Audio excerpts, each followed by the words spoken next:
Good evening, everybody. Welcome. Yes, your eyes are not deceiving you. We are later than usual for a normal chilling with or chill chat. Usually this time of night we're approaching the squirrel shows in the late night with Dadmans.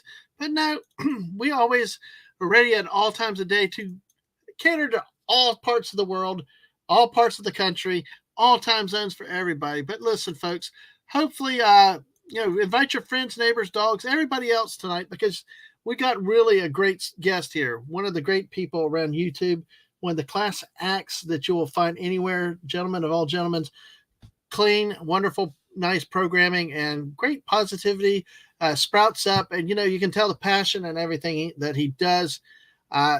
It just comes through really, really good. And he loves his food. Definitely, if you want to follow this guy on Twitter, the food pictures are amazing and the streams make it even better.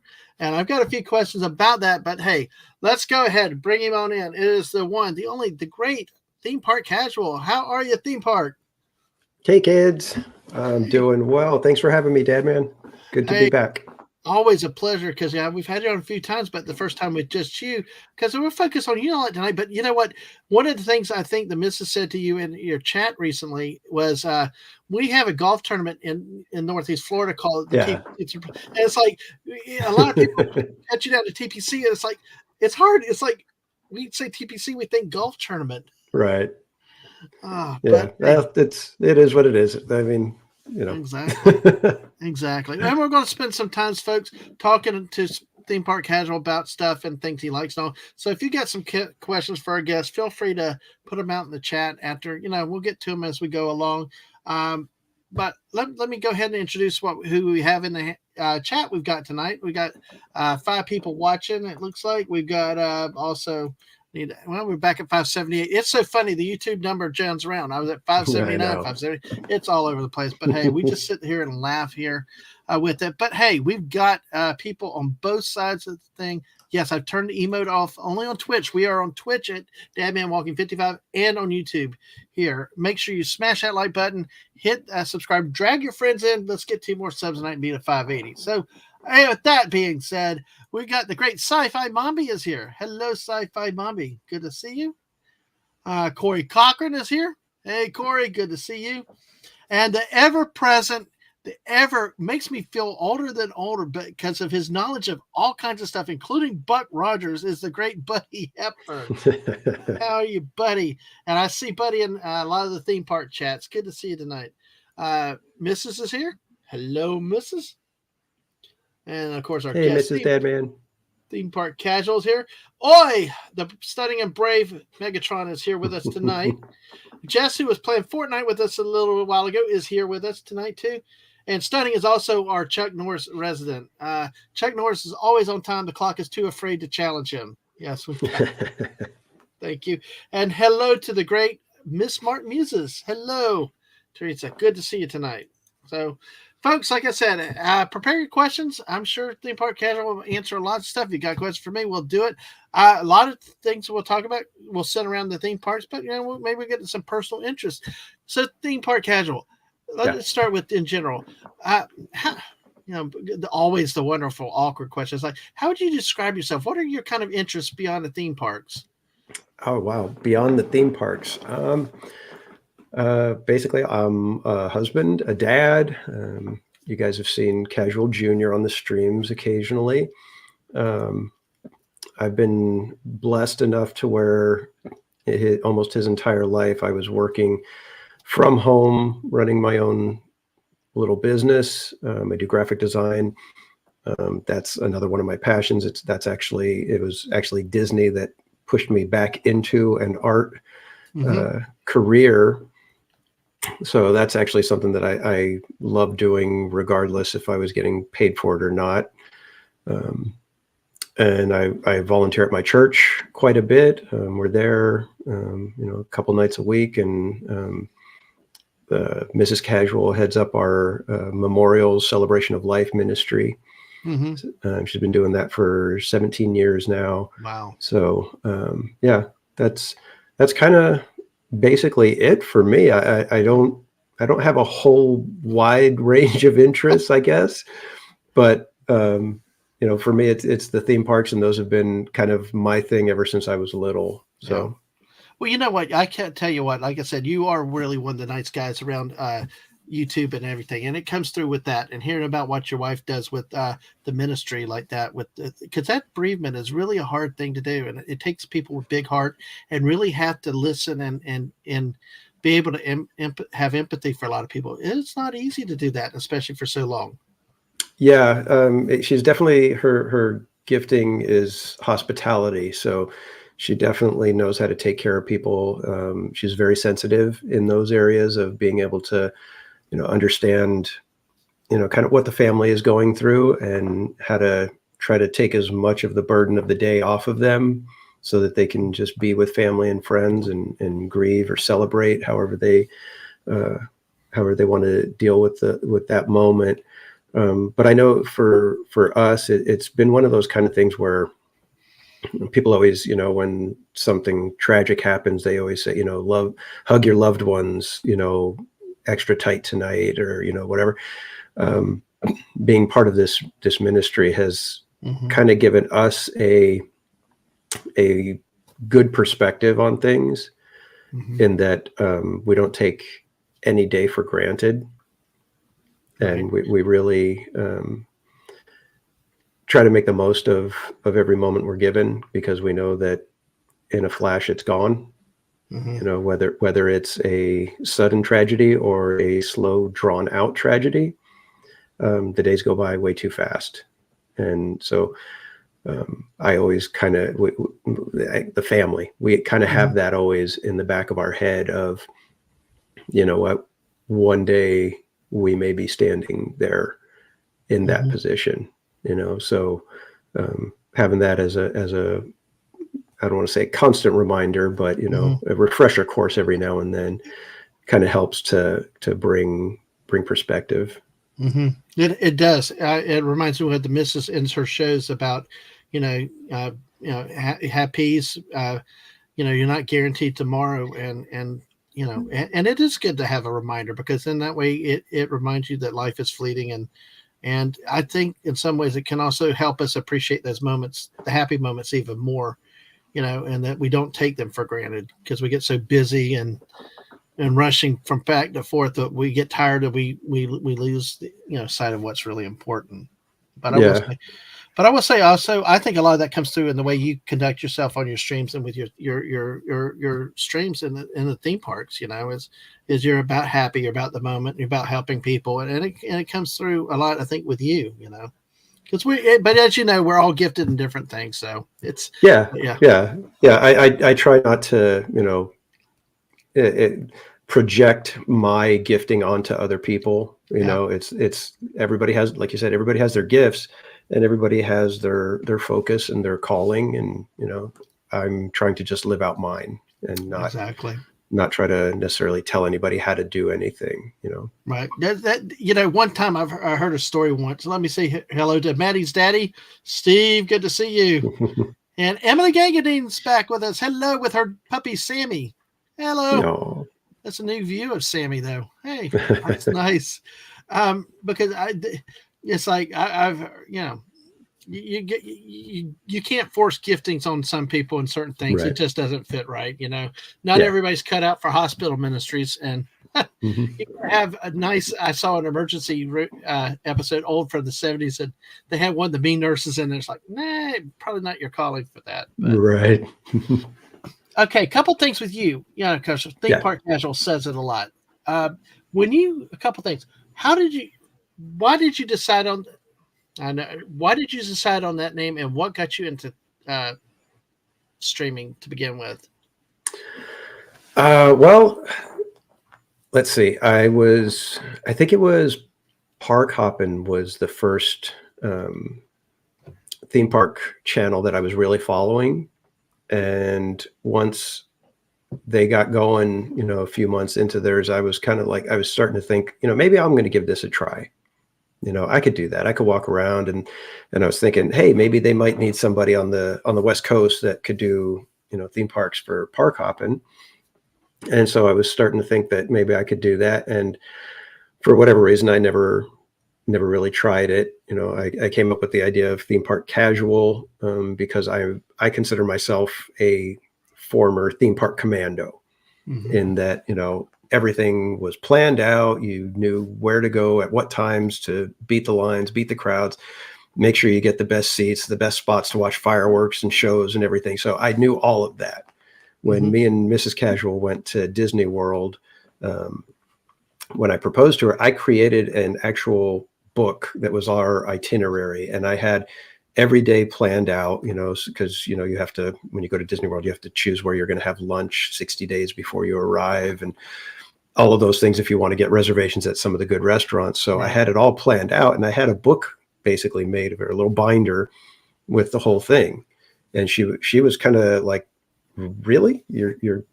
Is this necessary? And I had to explain to her, yes, it's very necessary. But that's just the kind of person I am.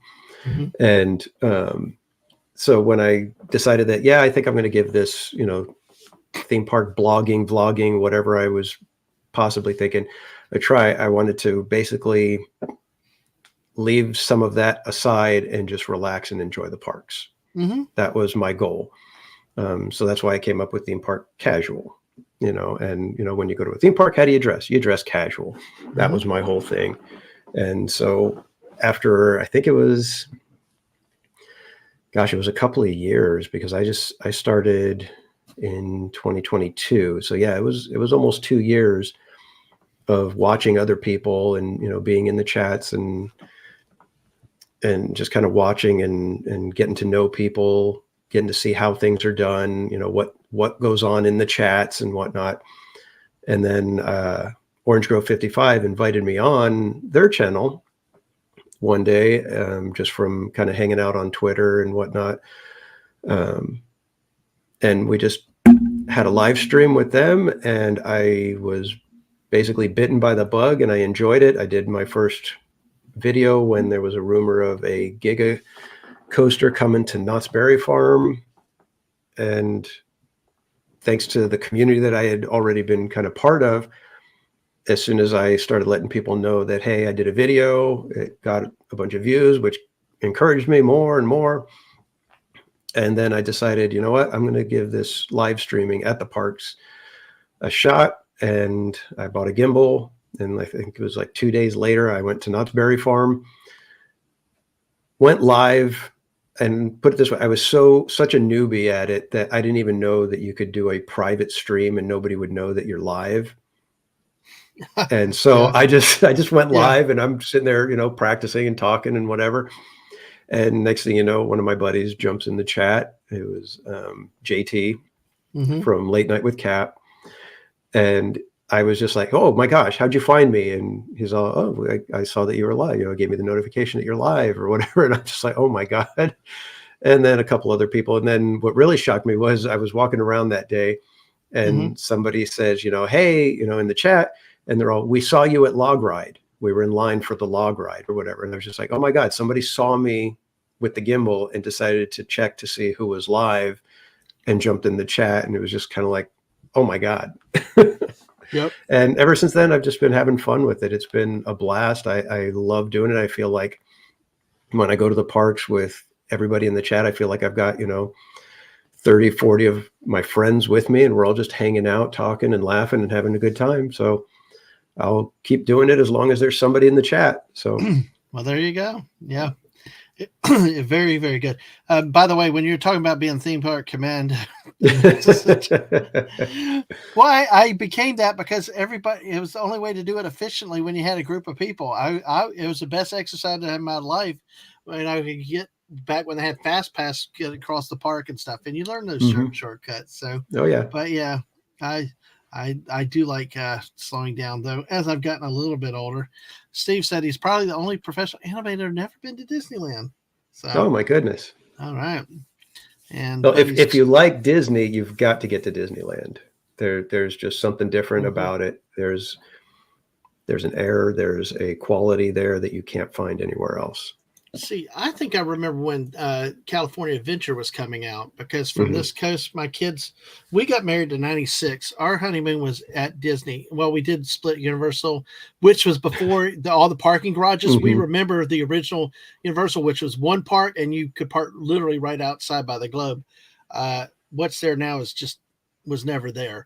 And then we went over to the Contemporary. Well, you know, and feel free to share with us. This is kind of one of our magical experiences. We on our honeymoon, I booked the honeymoon suite at the Contemporary in Orlando, which was the one the monorail goes through, and it's got Hmm. the honeymoon suites were in the two wing rooms. Well, we went, room's not ready. Went back to the parts about 4 or 5 o'clock. Okay, we're back, room's still not ready. I could tell the missus was getting upset because Mm. this was my one time, the first time to plan a vacation, to be responsible for everything. And it's the one time it did it. Well, they're like, well, you're going to be in here. And then they're like, you're going to be up on this level. And I'm like, is it still going to cost the same price? They're like, yeah, yeah, because you had to have the key card. It was not, it was like the presidential level. Oh, wow. It's the level right below the California Grill thing. We're like, Wow. listen, we've got about 1,000 foot square house. These suites were about the size of our house looking at it. I was like, I just like, and we share the experience with, we walked in, well, shy because they have the hors d'oeuvres and all out the whole time. And she's like, 2 days later, she's like, I just put it down. It's no big deal. But, that's one of the magical experiences that we've Hmm. had, that was us right off the bat. Oh, yeah. She said, yeah, it was getting so irritated that day. Yeah. So, yeah, and yeah, we were coordinating 8 to 10 people and who did not know the theme parks either. So, Yeah, but at that point, anything more than four people, it's herding yeah. cats at a theme park. Oh, but they wanted to argue with me. So, but it was crazy. But back to a great memory like that I had with us. Have you had a memory? What would you say is probably one of your best memories out of a park like that? Um, there's a couple of them. I think the one that if my life flashed before my eyes, I would see that picture is Casual Junior when we got to go up into the wheelhouse of the Mark Twain, and he's with the wheel, you Hmm. know, pulling the whistle and the bell and everything. That was by far one of the coolest experiences. Like I Wow. said, there was just Yeah. something about it, and it was funny because I had heard that you could just ask the cast members, and sometimes they'll take people up there. And so that day, I didn't say anything to anybody. I just, when we went to get on Mark Twain, I saw one of the cast members off to the side. I walked over and I said, "Hey, I was wondering. I've got my family here, and I heard that sometimes you guys take people up into the wheelhouse. Is there any chance we could go?" And he's all, "Yeah, just wait over on this side." Hmm. And so I bring family over, and the next thing you know, they take us all the way up. We get to sign the guest book. They gave a little, certificate for Captain, Casual Junior, and he's got his thing. And yeah, it was so awesome. How I'm how hoping to does get it to do that again someday. How does that make you feel like as a father? Because there's one I'm going to share with you in a second, but as a dad, a parent sitting there and seeing your kid that moment, what's going through your mind at that moment? Well, with Casual Junior, we've had. I always remind him that the way we live is not typical. We've been very blessed, and there's been so many of those little moments like that in his Mhm. life, and I always try to remind him this is this is not typical. This is not a Mhm. normal thing. Not everybody gets these kinds of things that happen to them. Mhm. I say you need to understand that, and you need to, number one, um, enjoy that moment, look back on it with fondness, but don't ever expect those things, Mhm. and cherish them, as much as possible. And I've tried to drill that into him. So when as a dad, seeing how many, amazing little things have happened to him in his young life. And I always tell him, like, I was like, yeah, I've waited, 40 years to be able to do this. You're getting to do it when you're 6, those kind of things. And, Yeah. so it's one of those, I feel blessed, and that I can, that I've been able to be there and I don't want to say provide them, because I don't believe that I've Right. provided these things, but I was there, and, because I've been blessed with him as my son, I've been able to do these things, and watch a young man, a young boy grow into a fine young Mm-hmm. man, and those things that have happened and all the blessings Mm-hmm. have have not been able to corrupt him. That's my joy. That's wonderful. There was, speaking of when it happens to your kids, see, in Orlando with the monorails, they used to let people sit up in the front. That was always a good experience with Yeah. the kids. But probably the most special memory, especially, that I'm a big Star Wars guy and stuff. Star Tours has been an iconic ride at Hollywood Studios down there for so many years. Well, the missus was expecting the second child, and our first was like just short of the height requirement, and they all went in line with me. Dang it, we just missed it. And I just said, okay, well, we'll do this. And it was a slow night, and that's a good thing to go and when it's slow. They're like, hold on a second.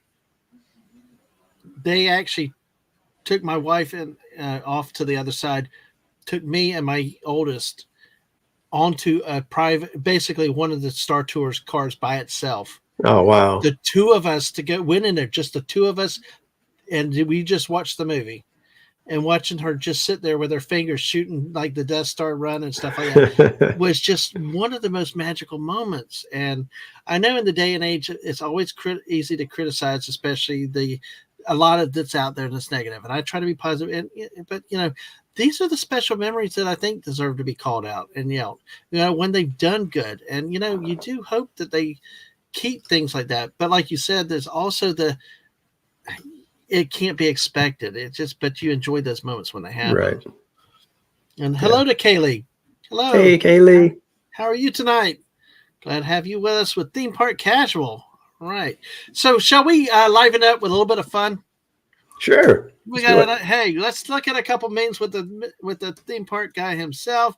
Hey, just how fast was this roller coaster going, folks? That's a good shot.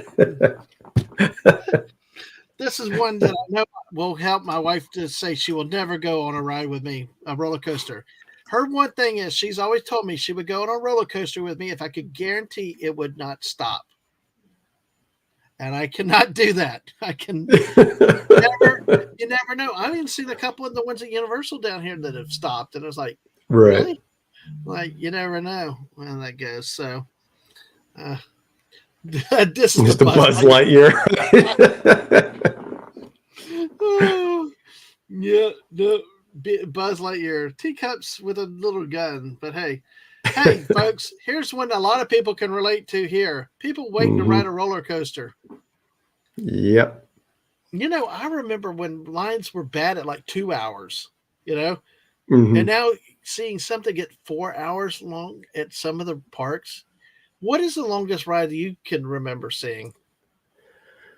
I think it was Indiana Jones Adventure. When that thing came out, it blew my mind. I was like, I'll wait 3 days if I have to in line for that ride. I loved it from the get-go.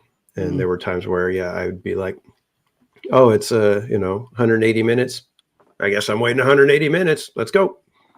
Yeah. The missus had another memory when they had one of the kids, I think the oldest, grabbed the steering wheel on the Jungle Cruise. Oh, and the kid was seriously driving. The look was priceless. So, but that's awesome. Those things like that. See, I remember when Harry Potter opened down here in Orlando. We were staying at an off-property hotel, and oh my gosh, the lines around the park and like 6-hour waits on opening day. Yeah. No, we'll get to it now. Now there's still long waits, but not that was insane. Yeah, I remember when Hagrid's opened, they were talking that it was like almost, by noon, it was like, okay, we have to shut the line because it's a 10-hour wait right now. Yeah, exactly. Like just crazy stuff. Exactly. Let's see. Let's take a look at another one. Hey, for you, do it at home, parents. Me, mom, can I go on a roller coaster? Mom, no, we have a roller coaster at home. Here's a roller coaster at home. Yeah. Buddy said his dad and aunt waiting almost 3 hours in line when Splash Mountain first opened. And see, that's almost a normal ride these days. Yeah. it was always daunting seeing 120 or 150 minutes, but when I started seeing 180, 200 minutes, Yeah. 300 minutes now, I've seen that before, and I'm like, Really? why? Wow. It's like, why? I mean, I'll go do something else at that point. But in terms of theme park approach, see, when you go as a privately, like when you're not streaming, see, Mhm. one of the debates we have, we always like our freedom and stuff. That's why I like right now, and I've said it before, I like Universal better because I can go where I want to when I want to, especially being a pass holder. The other thing is that the other place, the mouse, is like you have to reserve, you have to do, and it's almost scheduling. But Yeah. to me, when I go personally, I want to be flexible to do what I want to do, especially being local. I want to go property to eat. I want the flexibility in going where I want. And when you go personally, how do you want to do it? And let me say hello real quick to a common friend of ours, Barry Hey, Place 28. hey. How's it going, Bob? Good to see you tonight. Yeah, good to see you. So I mean, like when you go, when personally, do you like the structure? Do you like being flexible? I am very much a proponent for spontaneity. I don't like to have to reserve ahead of time. I do because if you want certain aspects of the park, you have to. Mm-hmm. I really Right. wanted to have uh, dinner at Carnation Cafe on my birthday, which was a Sunday, so it's busy. I had to reserve that, 60 days, and I had to, basically calculate, okay, what day am I allowed to make my reservation? And then that day, boom, make the reservation. Had I Yeah. wanted Blue Bayou or Lamplight Lounge, I'm even going on that day, as soon as the reservations are available, you still might not get it because there's so many people that want it. And some of So, those and he's not kidding, folks. You've got to get it day of because some of them will go quickly. I remember the missus, especially for special events, she was at 12 o'clock hitting that thing going because it'll go in minutes if you're not careful. yeah, yeah. So, that's one of the things that I don't like, but Mm-hmm. I deal with it. But when I'm in the park, I mean, there's been a lot of times where I don't bother getting reservations, and then we go Mm-hmm. and check. Hey, can we join the walk up? And um, for Casual Junior's birthday, that's what we did at Lamplight Lounge. We just did a walk up, and we waited about Mm-hmm. 20 minutes. So it's Mm. not completely off limits if you don't make a reservation. I would always recommend Yeah. you go check because a lot of times you can get in the walk up and it might not even be that long of a wait. Yeah. But yeah, it's one of those things. Like I definitely I have never purchased Genie Plus myself. Mm-hmm. It's one of those things where it's like I personally I don't want to feed that beast. I Mm-hmm. think the Genie Plus has broken Disney's uh, standby lines, all their Mm-hmm. queuing. It's just shattered it and made it miserable. I think for just about everybody involved, even the Lightning Lane people. But Exactly. that's my point. That's my prerogative, and everybody else has theirs. They can purchase it as they see fit. But Yep. me personally, I have never purchased it, and I don't plan to. Well, let me also take a moment to say some new faces. Haunted Mermaid, Haunted welcome. Good to Mermaid, how see you you. doing? Yes, and I don't know that I've seen Kaylee before either, but hey, folks, thank y'all for being here tonight. We appreciate you being here. Like I tell everybody, thanks for your support. Make sure you hit that like button. We love new subs too. Check us out. We do all kinds of crazy stuff like Bucky's Crafting here. We're talking about trying to get a crafting stream with the missus one day, but I'm not allowed to speak French and foreign languages, Bucky. Otherwise, Bucky laughs too much and wakes the kids up. So no French, no German tonight, Bucky. So, but hey, thank you for the good luck, and hopefully have a good night's rest. Um, I agree with you, and we can take us. Let me pull this down in the background. I'm going to show you a meme in just a second if I can get this thing up, but I'm going to talk around. And I don't mind some good debate and things like that here because you talked about Genie Plus and Mhm. that part of the situation. See, we have not been there since Genie Plus rolled out. Okay. Uh, we actually, believe it or not, we were there in the second week of March in 2020 when Oh wow. Mickey's Railroad just opened in Orlando. So you Hmm. know what we missed by 1 week. Everything started shutting down the next week and Right. stuff like that. So we were what our last experience has always been has been the has been Fast Pass. Hmm. So all this hearing about Genie Plus and all this stuff after the reopenings kind of got to me like, well, what's that? And it made no sense because it seemed like the Fast Pass system was a good way. I mean, if you're in the standby line, could it be annoying? Yeah, it could be because they would queue it with so many people going at certain times. Right. But the difference was with that now, but at least there seemed to be some fairness. They seemed to move. There seemed to be some kind of it looked like an Uh, organized system. yeah, it was better proportioned. Right. And what I see now on yours and other streams is the daggum Genie Plus line is longer, which people pay for, Right.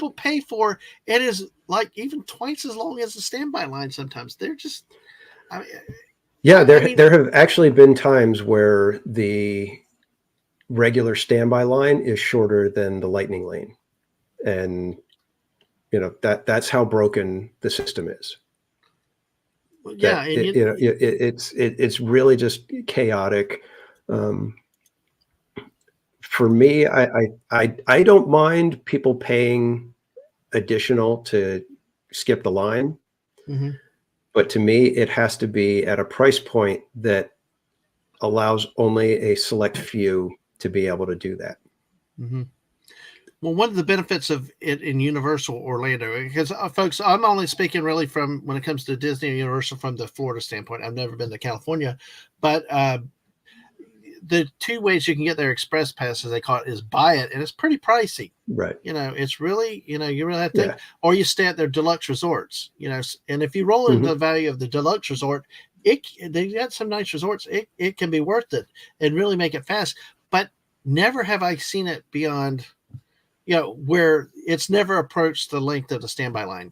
On some of the bigger rides, can it back up? Sure, a little bit, but not like with the consistency like I've seen with the Genie Plus. And it's like they can make money and they charge enough to get it, but you're not making it so cheap where everybody buys it. And you've got to be able to satisfy the demand too. Right. That's my thing, is it's priced so affordably for so many people that it basically creates a second standby line. It's not a Mhm. lightning lane anymore. Right. And it bothers me with that. It's like I would rather have it be that, you know what, charge 5 times the amount, but make it a Hmm. quality experience. And if you do Hmm. that, if you shorten, if you reduce the number of people in lightning lane, it moves the standby a little bit Hmm. faster. And that just makes it nicer for everybody, because now the people that have paid to skip the line genuinely get to skip the line most of the time. Hmm. They're not sitting there in a second standby line. So, Nope, not at all. But hey, yeah. guess what? We can try to. Oh shoot! Let's see. I'm trying to multitask here, which is it always fails. But hey, anyway, it won't be full size. But hey, let's have some fun with that one. Okay, you remember our friend when we talked about Fast Pass, right? Then we have Fast Pass Plus. But hey, here's the one for you. We can't wait to not you see you all Yeah. I shared this with a friend Yeah. Lorena tonight, and she laughed because it's like, Hmm. it's like, yeah, because we Yeah. talked about the lightning lane, or you had lightning lane, the genie, and it's like they had to get rid of Fast Pass Plus, but and the last time we used it, they limited you. They put limitations on it, but we could work with it. It was not like the Right. old Commando days where I could get them as soon as it expired and really double and triple up and stuff. But I mean, it was at least more workable than what you've got here. Yeah. And I let me. believe it, from what I understand, is when it was like the paper fast passes, and I Mhm, think even Max Pass that we had at Disneyland, I believe the split was like 80-20. mhm, So if there were people in the fast pass line, you'd get 80 in and then 20 from the standby line. With Genie Plus, I believe that is actually inching toward 95-5. Well, when you have that many people, you almost have to push up the level. You cannot Right. just do it off of the normal uh, Yeah.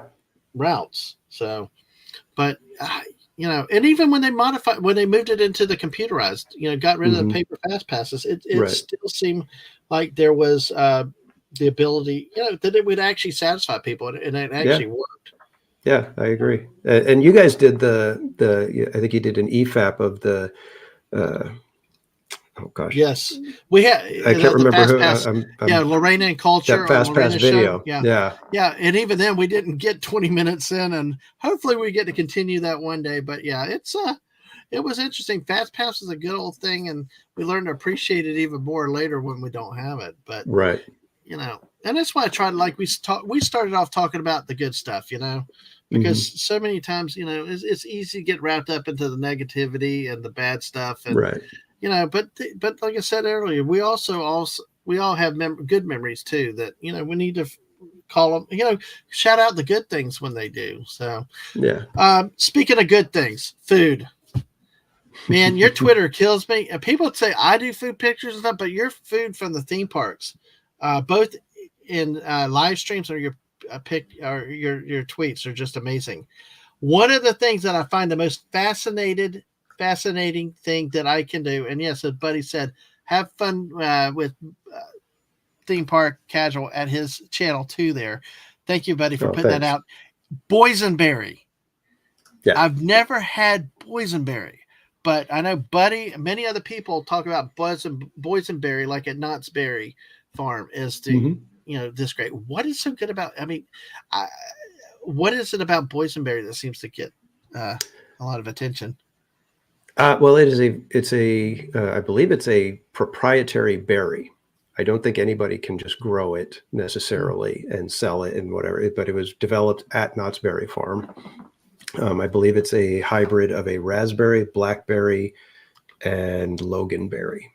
Oh wow! So it's a unique little berry. But for me, here's where the idea of a theme park and what a good theme park does. I don't like boysenberries. Mm-hmm. I don't like the seeds. The flavor, I love it. It's a great flavor, but I won't eat the boysenberries. The seeds are like a raspberry and they get all in my teeth. I can't stand it. It drives me nuts. I hate it. Yeah. Hate it. But me and my brother went one year about probably like 8 or 9 years ago during Boysenberry Festival. And so we were like, oh, hey, this is kind of cool. They got all these foods. We could get a lanyard for, I think at the time it was like $20 and you get 5 items or 6 items. So we did it, and I was hanging out with my brother. We're grown men at this point, hanging out at a theme park that we used to go to when we were little. And we were just having fun with the food and everything. And the memory and the nostalgia of it is why I love the boysenberry now. Gotcha. So, and that's why I was saying, theme parks have that special ability that they've created these areas that should be hyper focused on making you comfortable, on making you happy, on making you smile. Those are all the things that a good theme park, a good themed land does. And that's what I look for in the parks. And that's, like I said, because of the memories that I have with my brother, I love the boysenberry now. And the memories with people, like you said, that's the stuff that can't be replaced. That's the stuff that you'll have, forever with you. Mrs. says that's delicious, and hello to Admiral Teague saying it's got a cool name. So, now, Buddy Hepburn has been, keeps talking about this boysenberry funnel cake. I can only imagine how good that Knott's is. Berry Farm will put boysenberry on just about anything. That's part of the fun, and that's why I think they've done so well when they created the Boysenberry Festival. I think it just started in, I want to say 2014 was the first Boysenberry Festival, and they just had fun creating all these different recipes with a boysenberry. And here we are almost 10 years later, at least, something like that, and they keep coming up with a bunch of new recipes and new ways to infuse boysenberry into different foods and things, and it's actually gotten to be really, really fun. And I would venture to say that Boysenberry Festival is the best food festival in the West Coast theme parks. Wow, it is that much fun, and I don't think any of the other ones have quite that little perfect niche theming. There's SeaWorld does a good festival, California Adventure does good festivals, but they're all kind of a general theme that anybody could do. Boysenberry, nobody else can do it but Knott's. And that's, Wow. I think, why it makes it so perfect and so much, it's just like that extra little step above all the others. Unique. Yeah, it's interesting because what's so unique with it, I love y'all's streams from Knott's Berry because it's different. The funny thing is, years ago, our churches had a vacation Bible school where part of it was like a road trip across America, and one of the spots was Knott's Berry Farm. No, Like, cool. holy cool. So that's how I got aware of it. But let's see. I think Buddy said about the boysenberry conspiracy at Smucker's. So, Oh yeah, no, we were talking about that. Apparently, Berry Place now. Theme park casual doesn't like boysenberry seeds. He's laughing now at that one. Yeah. And hey, Phil, good to see you tonight. Hope you're doing Hey, well. Phil. Good to see you. So, if you had to pick one food at any of the parks, whether it's dessert or regular food, what is your one go-to thing? I'll share with you what you think. When a kid, and I'll go back from, things change over the years from when they were young to older, and it changed over the years as we got older. But when we were going every year to Disney World, and first stop was always Magic Kingdom for lunch. We get there for lunch. It was the Columbia Harbor House, and I wanted their fish. I wanted their fish and fries. That's what I wanted. And sometimes the clam chowder bowl, but it was a fish and chicken. It was like every time I went and got the same thing. It was so good. It's what they were, it was the thing. But what is your thing if you really want to go for something special? What's that? Gosh, oh man, it's kind of funny because if there was the one go-to item that, hey, somebody's coming to Disneyland, what's one of the things that they have to try? It's got to be the pineapple Dole Whip. And yeah. I would probably say that is my number one food item, because I think if they got rid of that, I would probably be at City Hall at Disneyland telling them you have made the biggest mistake you have ever made. And you guys have made some big mistakes. Yes. But this one is the worst. So I think that would be my number one. It's the Dole Whip. And I've tried Dole Whip at other places. You've got to be in Disneyland. You have to be in a Disney park for it to hit just right. But there's been several food items that I've enjoyed over the years. One of them was, I remember going to Blue Bayou for lunch. They had a New York steak sandwich, and it was fantastic. I loved going every single time. I looked forward to getting that sandwich, and then they took it off the menu. So that one's. I know. I hate when they replace the menus, like the Columbia Harbor House when they replace the bread bowls. I don't want the clam chowder now. I want that bread bowl. And hello to Manny and Candy. And Candy, hey, Manny. good to see you. Welcome in. A lot of new faces tonight. Thanks for being here. Yeah. Have we pushed you over 580 yet? I'll check in just a second. We were at 579 because somebody did subscribe earlier. Oh, no, I'm seeing 580. Woohoo! I see 580 on my side. So there we go. 580. Good job, everybody. Yay, thank you, everybody. And I tell you what, if you're new to the channel, we do a lot of different things around here. We do a lot of history. We do drive streams with my wife. She's got her own channel. Mrs. Feel free to put your own link in the chat if you'd like to. But basically, we try, she's definitely everyday positivity in the morning, and I love hearing her laugh. But what comes up here is what comes up comes out. I'm between Fortnite streams to sports to movies to geek, all kinds of different stuff. You never know what will happen and what will go live. And like tonight is when I'm chilling with, where I take a friend, another person out there, and we just sit back and have a conversation, learn more about them, and sometimes tell more about myself. And having this is a good time hanging out and have some fun, and especially with you guys out in the chat. If y'all like to ask us questions, feel free. By all means, especially if you're new, that's what we're here for. And Fermented Cinema, good to see you. You did get to make it. Good to see you too. And thank you. And yes, thank you, Manny. I do not know who 579 Haunted Cinema. Thank you, Haunted Cinema. Sorry. Listen, when you hang around me long enough, you'll understand that I create words and languages. It's so bad. Haunted Cinema and Fermented Mermaid. Yeah. Although Fermented Mermaid's a good one. I think that's my new band name. That could be the new Little Mermaid. That if people don't like it, Yeah. sorry, sorry. Oh gosh. Terrible. Terrible. So, but hey, both y'all, thank y'all for being here and everybody else too. And there's the Mrs. Link. Every morning, 10 a.m. Eastern is her daily dose of positivity. Her morning muses. Go, folks. Tomorrow's going to be an interesting show. I will just have to tell you that now. There's some things on the thing, and it's not Valentine's Day to say, but hey, oh my goodness. So, Yeah, definitely, guys. there's You guys got to check out Mrs. Dadman's morning streams. They're so much fun. They are.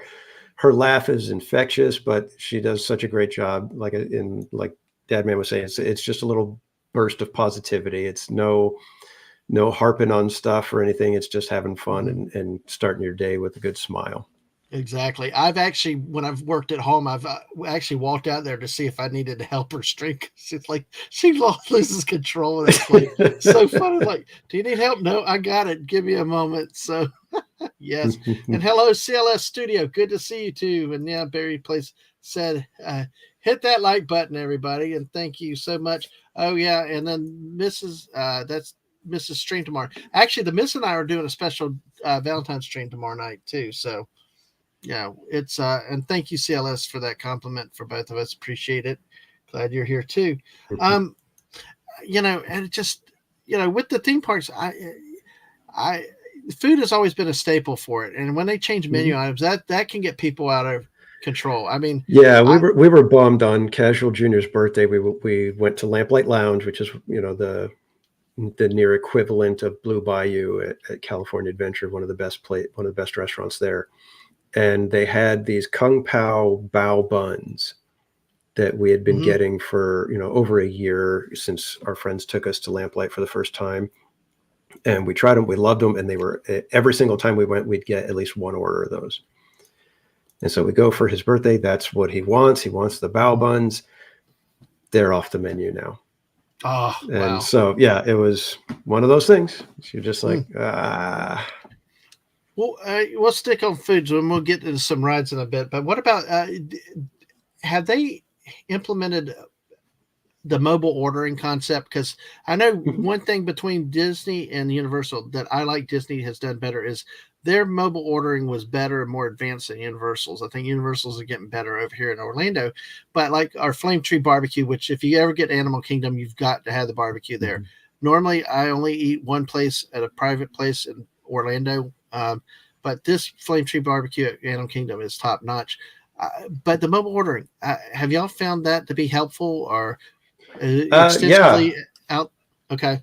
Yeah, the mobile ordering is pretty well done at Disneyland. I can't really complain about it because the only time that it gets a little rough is like when Tiana's restaurant opened.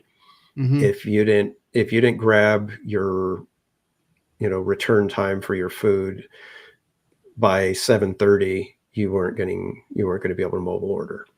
Oh wow! Yeah, we've was never run into anything like that. Yeah, and it was just because it was brand new. I think after about 2 weeks, it started dying down, and now it's just like any other restaurant. But yeah, there's those moments where it gets a little crazy if there's like a hot item at some of the places. You tend to find that it gets a little difficult, but most of them are, just fine. And I actually enjoy, I often do the mobile ordering. Oh yeah. My kid actually had to do my mobile ordering the first time when everything reopened and we went to Universal for the first time. I gave the kid the phone cause I'm like, what is all this crap? I'm like, you could keep me on e-tickets, but I tell you what, that's a different issue. But see, I don't like everything on the phone. My kid was more technology savvy, could do that stuff a lot faster than I could. So, and thank you. I noticed we got more subs to the misses out there.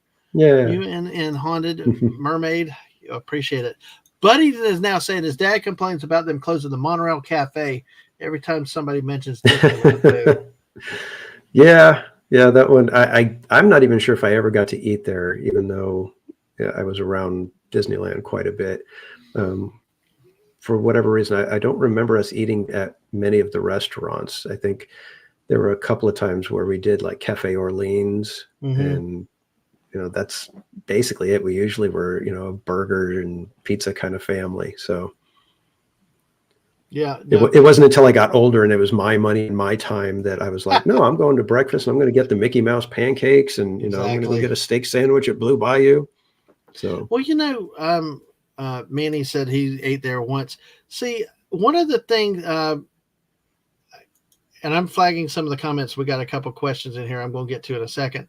But one of the things, as a kid, was the contemporary. It was always such a thing as riding that monorail. Even if you were staying off property, you drove through that monorail through the hotel, and it was always. But on our honeymoon, staying there for the first time, that as a kids were able to stay there. Now, folks, I'm saying back like early 2000s because of what and sadly we know what happened to tourism after 9/11, but right. I mean the rates got you could buy top-notch Park View rooms dirt cheap.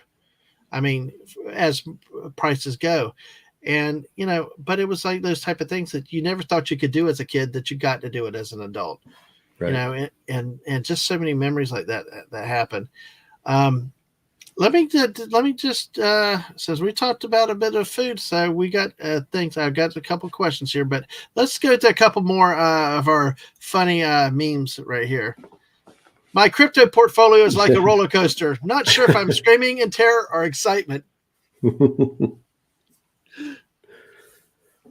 always excited. I don't get scared on roller coasters anymore. No, but like I said, I cannot lie to my wife to say, "Hey, go on a ride," because I've actually seen some of the loopy ones actually get stuck before, and it's like, no. She's like, and I'm like, I know she'll hunt me down if I lie to her, and I'm like, I can't do that. Oh, I hate this job. See the guy in the front seat.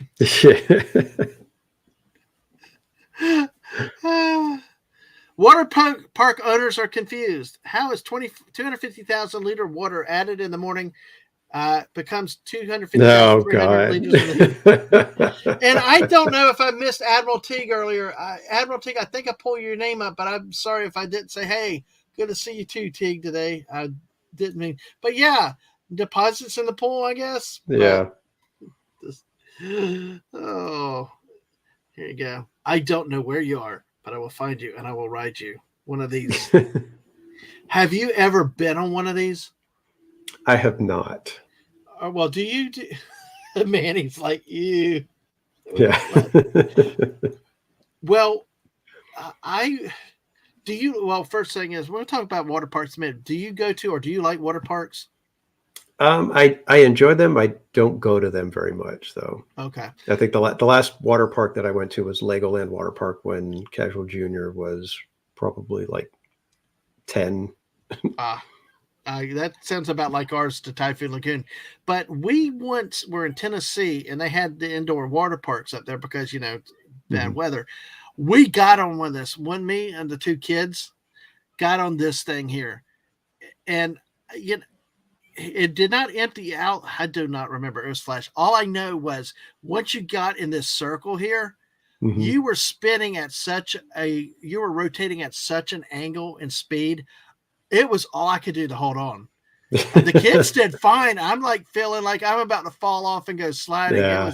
It was not for the weak of heart. If you ever see that, be ready for it because that sucker will move. I thought it was going to fly off and leave my kids on the float.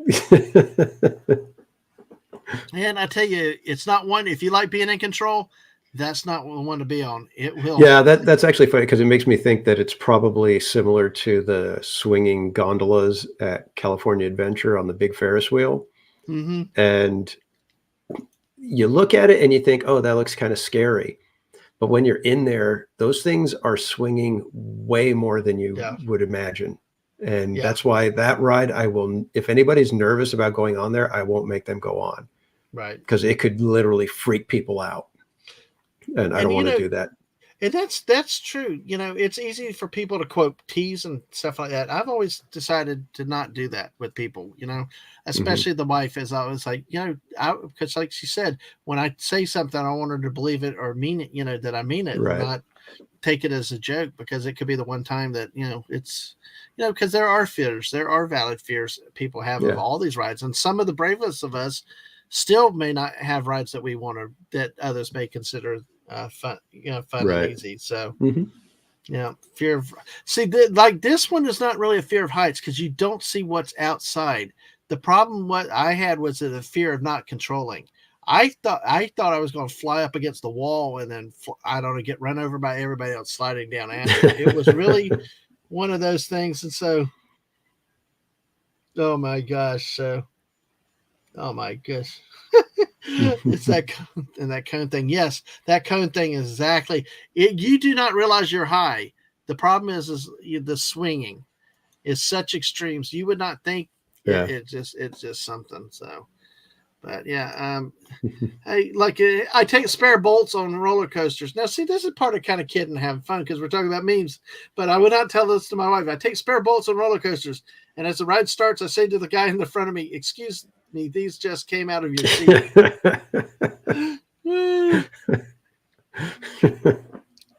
It's like those. Have you seen when the ride operators are like, Mhm. "Okay, you guys ready?" Oh no, I forgot to, and it sends them, it does the drop or whatever, Yep. but he makes it seem like as if something went wrong. Yeah. Oh, exactly. So that's where you kid with your buddies and stuff like that, but you Right. don't do that to people that have nerves and fears. We were actually Yeah. on the Velocicoaster once, my youngest and my youngest was sitting with somebody else, but I got sat next to somebody from another party.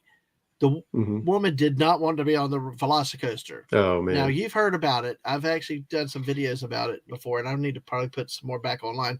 But that thing at the hat tip is like almost a 90-degree straight down, Yep. and you're off your seat with that thing. It is so fast. I it's like I'm like thinking about her party, like, why did y'all let this lady come? Yeah. And on this, and then none of y'all are sitting with her. You have her sit with a complete stranger.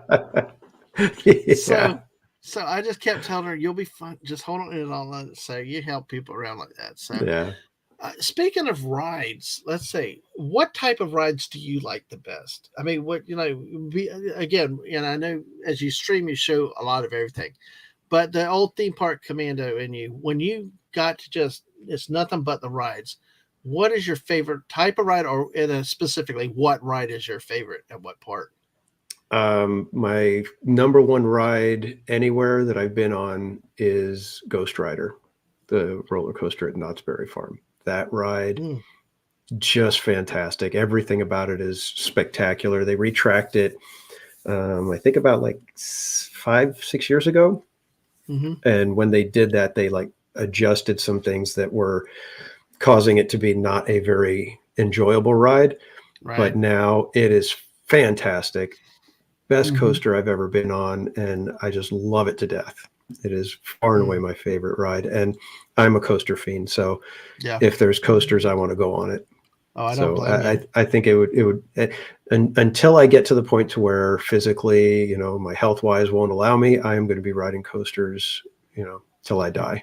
Agreed.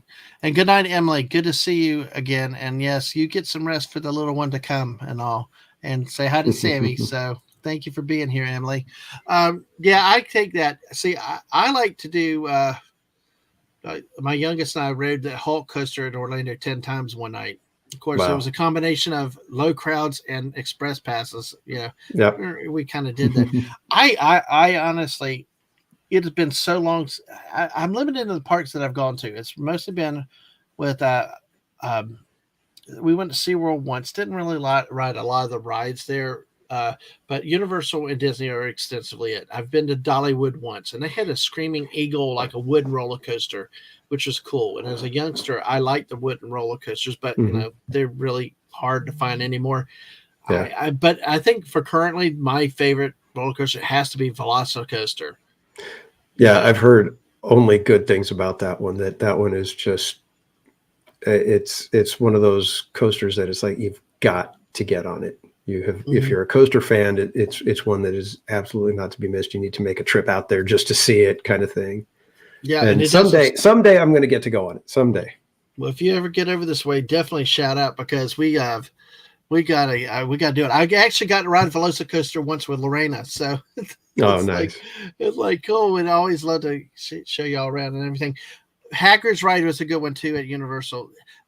One of the things that I noticed with the detail, like at the Hogwarts, I never followed Harry Potter, but even when I went without my new glasses, I could see the detail. I mean, the Hogwarts and all that they do, Hmm. just the attention to detail is so amazing. And if you're walking down the alley and the dragon shoots fire at the Oh, yeah. top of the hour, or whatever it does, it's just incredible. So, Fermented Cinema has said Vancouver has an awesome wooden roller coaster. That's Hmm. awesome.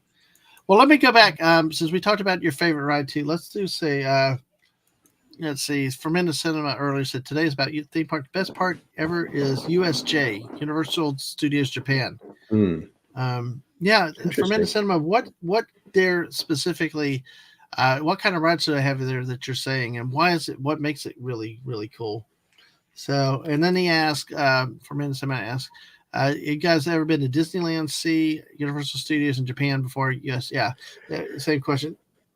Yeah, I have never been there. I had one shot at the end of 2019. I went out to China for a friend's wedding, Mm-hmm. and I was thinking maybe I'll just pop over to Tokyo on the way back. And because it was going to add like anywhere from $2,000 to $3,000 to the trip, and I was going by myself, so I wouldn't have had the family with me to see it. I decided, you know what, I'm gonna hold off and not spend the money just for my own selfish purposes. And I've always said that I would have been seeing it with half my heart. Yeah. So Well, so I skipped out, and I'm kind of kicking mhm. myself ever since. Yeah, it's a double edged sword because I mean I've it's like when I've been in Orlando for business and stuff like that. Without the family there, it's just kind of hollow. It's different, Mhm. And but then again, like you said, there's that one time to if you're close enough to go do it. What do you do? Because it's like, how do I enjoy it without the people here? No Yeah, matter how much my wife says, "Oh, go get and have a good time," it's still like, yeah, but y'all are not here. right. So now he said that the flying dinosaur is amazing and Hogwarts is now Nintendo Land, which Nintendo Land, we're getting to Epic Universe down in Orlando, Right. and that's coming along. That's the next big hot thing. Talk about debates and stories and all that's there. For a minute, also said, "Too bad you guys had to make the trip." Well, I hope so because you know what, Mrs. wants to go there to see the cherry blossoms. Oh, yeah. Yeah, she wants to see cherry blossoms, and it's just got to make that happen one year. So, Yeah, uh, unfortunately, Mrs. Casual doesn't like to fly, so mm, that's going to be an issue. yeah. Well, I understand there's places other than Washington in the states to have cherry blossoms, but it's like getting the time, driving, and all that stuff. Is Yeah. plus I hate DC. I could not imagine being in a big city. Even though I'm in is a big city. It's not a big city like the 8 lanes of interstate and things like that. Yeah. Try to go Yeah. through Atlanta, but Yeah. The I big just cities are something else now. yeah, it's crazy. Just excuse me. It's like fun. What could possibly go wrong? It's just, folks. And then, hey, here it is. Happiest place on earth. Just got grumpier. Yep. That's We got awesome. we got grumpy Grumpy cat cat. here. Yeah, that is always awesome. You always get to have a good laugh with grumpy cat. Hmm. It makes you being grumpy even harder to be grumpy with him. Um, exactly. So, what do you see coming with the future of theme parks? I mean, with what you're seeing in the parks, you see the crowds, you see the technology developing. Is the move toward we can take this in any way. Are you seeing more the is it all you know the 3D the computerized AI type of rides, or do you see more for practical rides? Things that like we talked about roller coasters and stuff. Yeah. I think they're going to keep dabbling with all the VR, AR, whatever you want to call it. 3D stuff. They're going to keep dabbling with it, but there's there's not very many places where it's done very well. Let's just say that. Most of the time it's gimmicky, so at that point it's like it doesn't really need it, or if that's the only thing the ride has, it's not very good of a ride then. So I think they're going to keep dabbling with it, but I think the best rides are a blend of all of those things. It's like if you're going to utilize screens, utilize them properly in a place where a screen would be necessary because you simply can't complete the story the way you want to without it.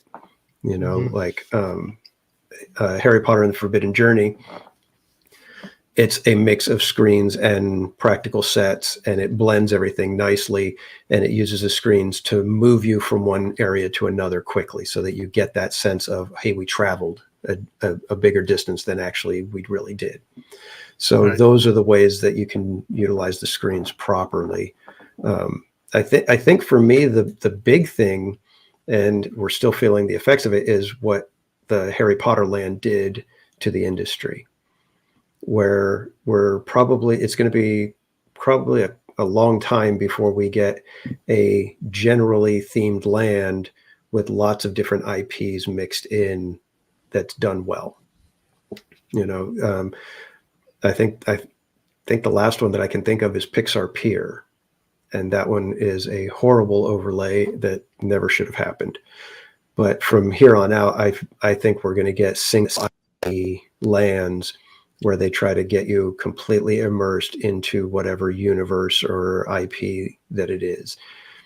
And for me, that's disappointing because I prefer having a general theme for a land and then let me find different adventures behind whatever doorway, rather than, a single IP where you kind of understand, what's going to be happening in the land, even though Harry Potter Land was the perfect IP to do that with. Let me follow up. Go ahead. I guess let me follow up. Let me say hello to Jeff. Jeff, hey, welcome. Going to Orlando. I'm going to I'll touch on that in just a minute. I wanted to say hi. Make sure you DM me later, Jeff. But yeah, I got some thoughts on that, but I wanted to say hi real quick. Because so then are you saying, because like you said, Harry Potter is this one IP, there's so much you can do with it. And like I said, but I tell you what really made it effective is the detail, the care that they did in making it. It was not like, as Star Wars fan and I would go to Galaxy's Edge over here, it looked like a cheap flea market. I'm sorry. It just does not look that, it does not have any charisma, any personality, or, it's just like they threw something mold and did it there. Whereas, I mean, like going through, I don't even know anything about Harry Potter, but the detail, of the animatronics, the bankers, and all the stuff in Gringotts and stuff were just amazing. And like I said, I could see it without my glasses on. It shows you how detailed they were with it. But you're concerned, and correct me if I'm wrong. Okay, you said that's the property that was good with it. What about like the part with Epic World that everybody's so excited for? It's supposed to have different lands. And they all theme within their lands, within their environments. Is that what you're talking about, or maybe? Yeah, actually, that is what I'm talking about. Exactly. Okay, because you might be one of the few people, because everybody else is losing it, going crazy, exciting for it. But so, feel free, go ahead. I'm curious. It looks amazing. I'm not going to knock it. And I keep saying, if they are able to pull off what they did with Harry Potter Land and the Super Nintendo World, because Super Nintendo World is also very well done. If they can pull that off with multiple properties all in one park, that's fantastic. But like I said, for me, I prefer having a general themed land and then work a bunch of stuff in there.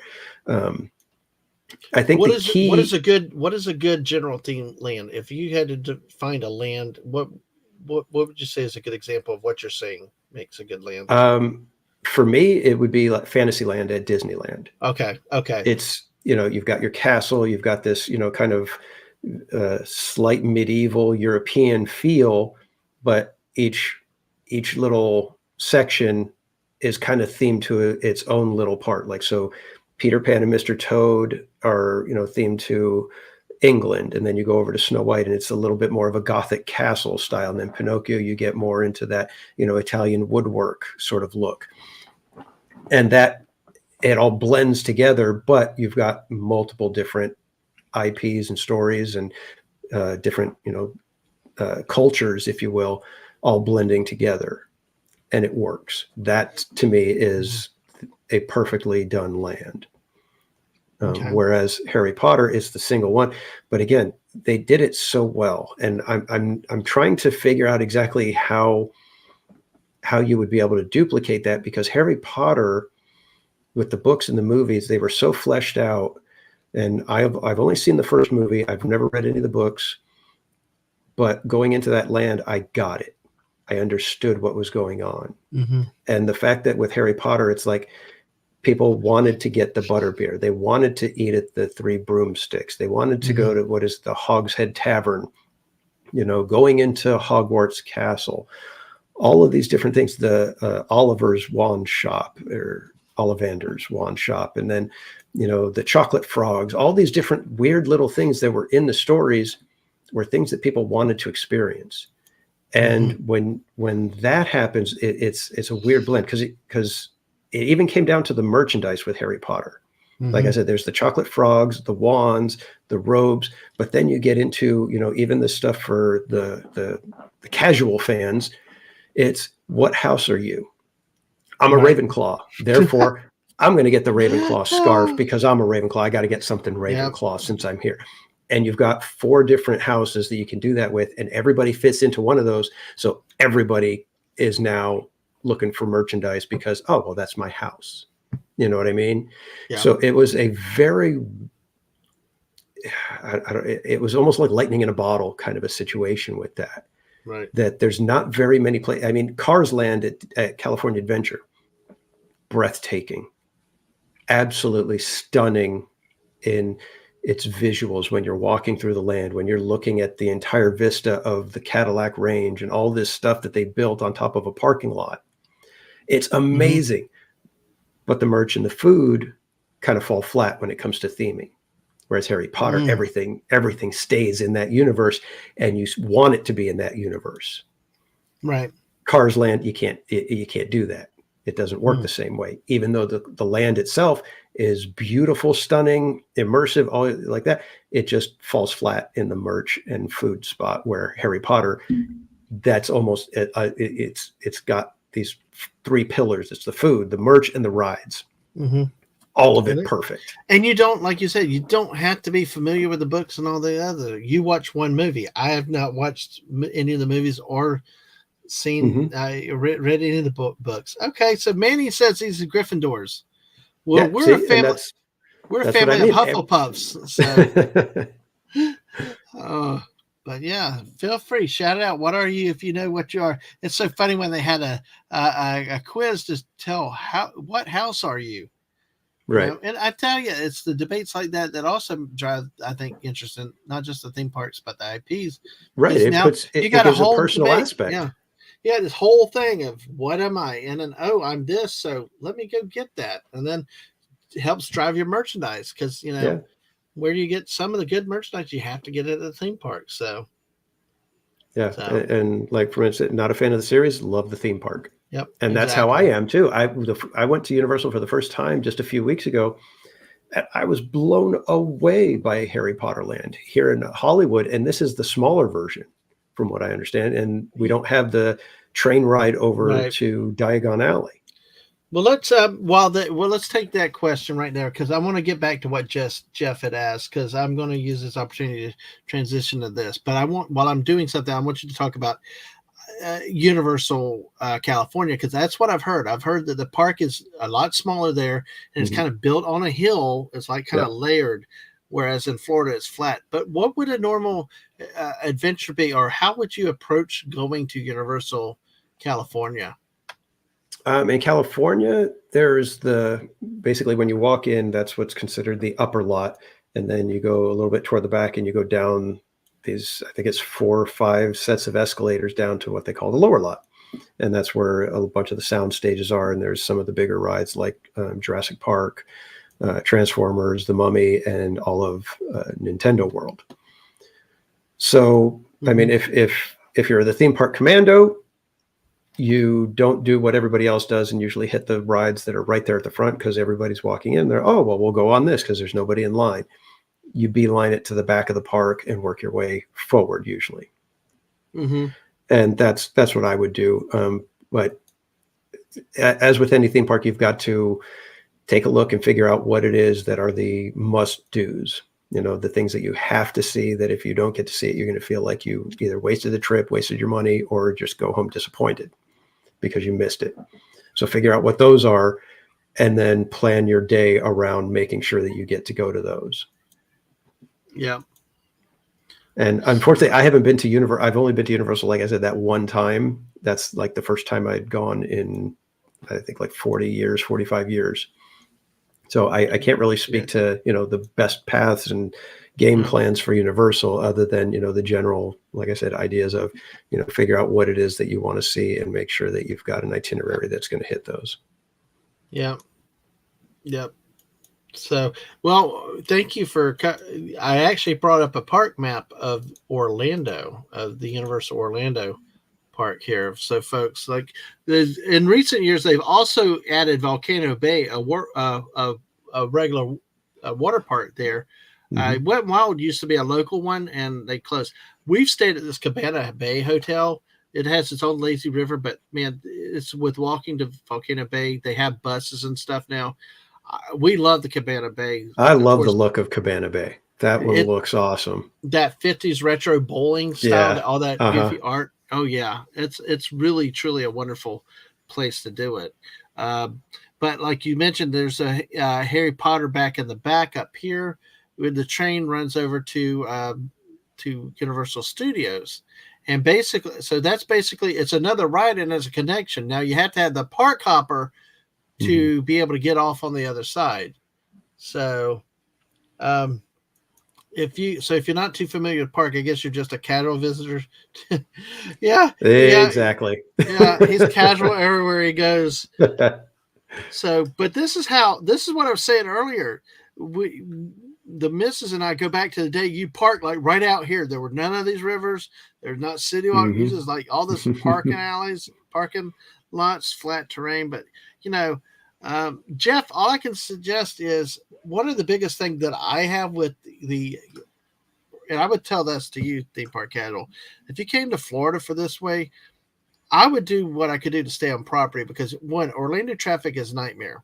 Now, if you want to go to Disney, there are ways to do it. Maybe rent a car. You know, there are ways around. There are probably more experts than me.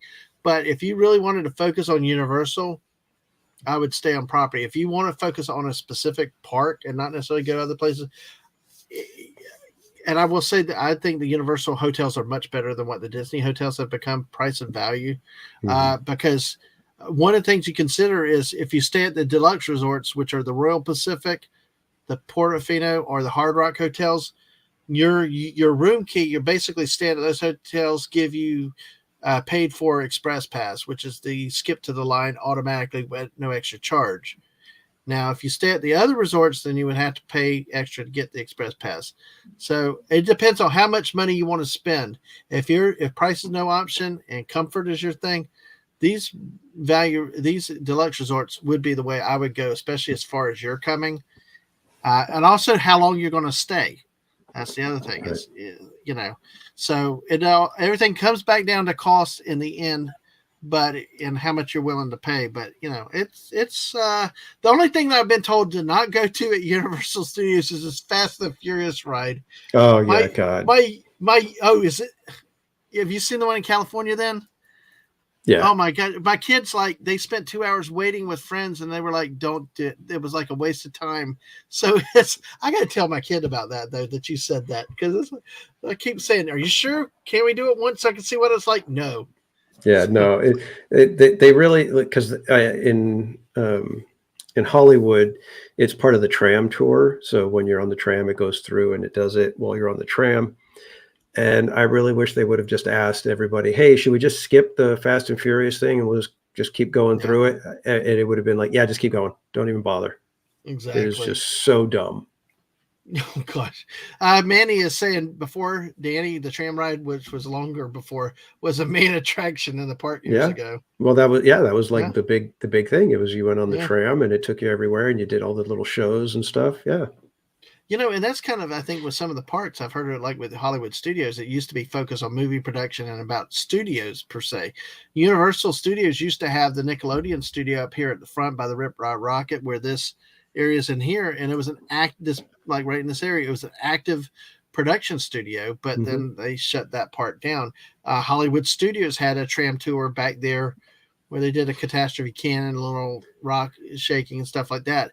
Uh, but they got rid of that. And Yeah. Earthquake used to be a ride here at Universal, which was kind of like being in the movies, because that's what they always pitched when Universal opened was, ride the movies, Right. ride the movies. And the only ride that's still there, the original, was the ET Adventure. Yeah.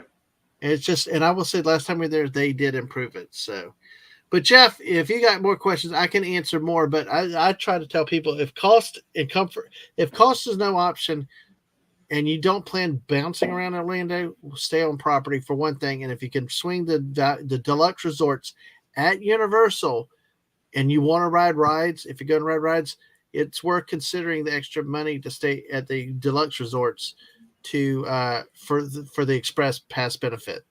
Right. It's all what you have to, versus where the Disney hotels, you get no real added value for staying at the deluxe hotels, other than maybe a Kingdom View and stuff like that. Right. But so that's part of the practical side of that. So, but that's Universal Studios in Florida, the way it's spread out over all this over the years. And now, as say, Manny is saying, yeah, Florida's building Universal Epic. Yes, and I know Yeah. there's a lot of excitement waiting for that. That's going to be fun to see how that comes. Yeah. It'll be Um, interesting to see what that does to the landscape in Orlando. If it does shift anything, if Disney does see a slight dip. I don't think it's definitely not going to be any sort of a crushing blow to Disney at all. But if it moves the needle, and pushes some people, even just a single day away from Disney, that's a big deal. yeah, it's there's a lot of excitement. That's the thing that's different than this. Than it's just, there's so much word of mouth excitement out there for people. I mean, you look at Twitter, look at all kinds of different things that Yeah. people want to know about it, and I think a lot has to do with the new IPs and things that are more relevant, whether it's Zelda, Mario, all these things like that. I mean, Disney Yeah. did a new Ratatouille ride, but Ratatouille is a cute movie, but who remembers Ratatouille?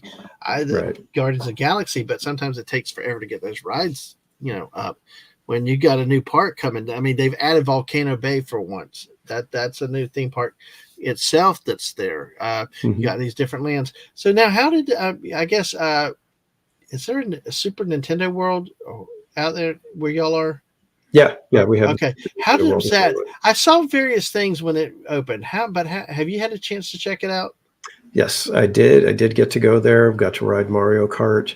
Got to have lunch at Toadstool's Cafe. But that land is just hyper kinetic. There is movement everywhere. There is interactivity everywhere. It's colorful. It's, loud. It's an onslaught for the senses, really. And people complain that it's a little bit small, Mm-hmm. but I think if they went any bigger, it would have just been, uh, I mean, right now it's got to be a maintenance nightmare, and I can't imagine trying to spread it out and make it bigger and add more to it. Because Mm. part of it is you kind of want to feel like everything's really close to you. If it was, spread way out, it would feel a little bit odd, I think, unless they, kind of readjusted some things. But it's so much fun. And Mm-hmm. again, they did something perfectly with the little wristbands that you can get, and you can get, you rack up your score and you complete challenges and you unlock different, things that happen in the land. And it again, they found the perfect blend of the IP and merchandising. Right. So it's And it's see, a that's wonder what Disney is doing in some of their spots, like Mhm. Galaxy's Edge. They, uh, some people love it, but I think, and a lot of people are in the same boat, they miss the mark. There's some good things about it, but it is certainly not on the level of a Harry Potter or even the Super Nintendo world, in my opinion. Yeah. Well, is it so? It goes beyond just the ride, then it goes to the theming and to what you see in the ride itself. See, Yeah, I've in not fact, the ride I think is probably the weakest part of the land for me because really. it's got the AR goggle thing, and it's a game, and I'm of the mind I'm a little bit older. I know I grew up with video games, but I just wanted to enjoy the ride. I wanted Hmm. to feel the speed of Mario Kart. I wanted to have the fun of zipping around and all of that. And when you're playing the game, you don't get to pay attention to things. And there's a lot of really good practical sets in that attraction. They really did build a lot.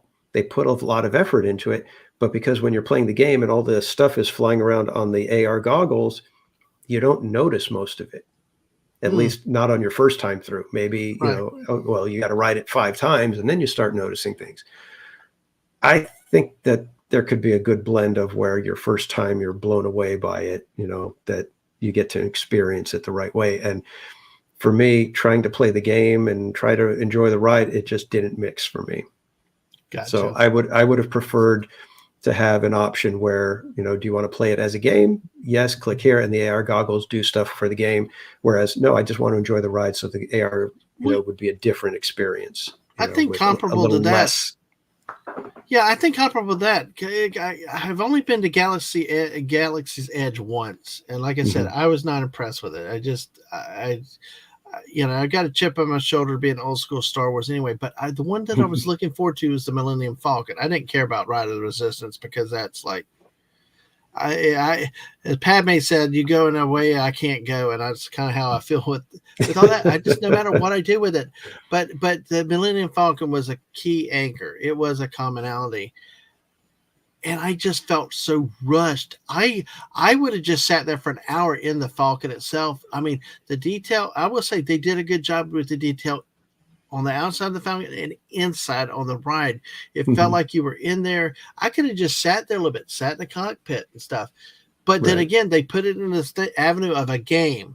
You Yeah. got a pilot, co-pilot, you got navigation, and like people said, if you're not the pilot, co-pilot, it's kind of boring. You're sitting there, quote, Right. shooting at stuff, and I'm like, so the one time my kid and I got to ride it, we were pilot and co-pilot, and it was, Mhm. and I will say it was fun from that perspective. But then I heard about other people's perspective if you were not in those positions, and Yeah. varied. Plus, also you're working the whole time.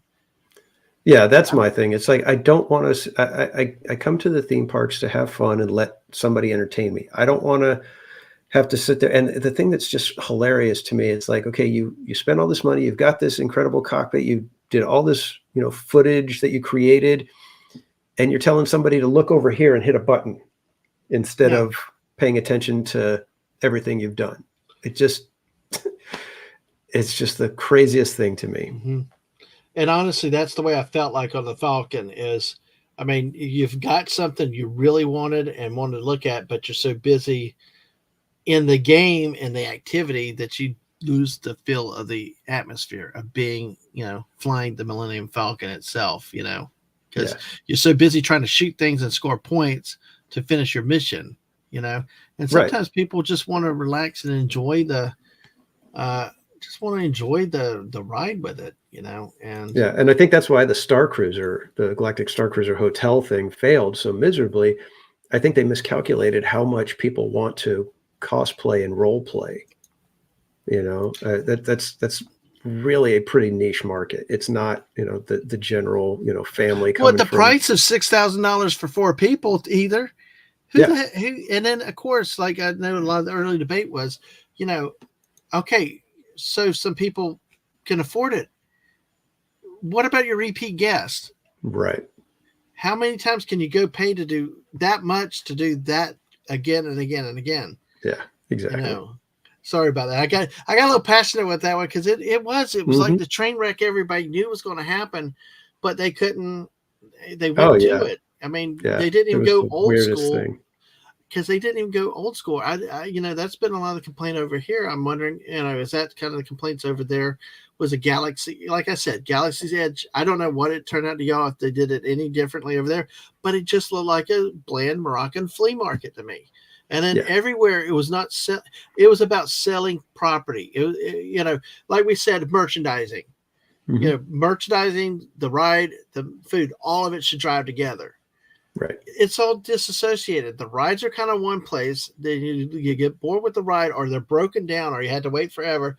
Then the food is so hard to get into, and then there's shops aplenty, and they did not come out with the interactive stuff that they promised. And apparently they shoved it all to the Galactic Star Cruiser, but like even then it sounded like they didn't deliver.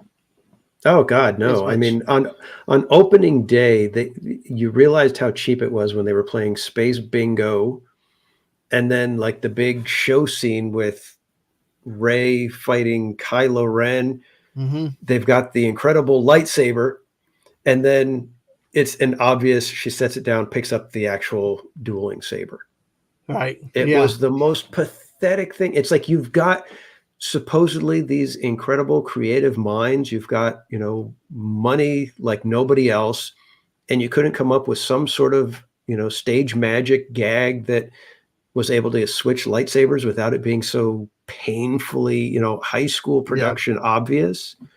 That was when you realized, okay, they did not put their all into this, and they're charging people like as if they did.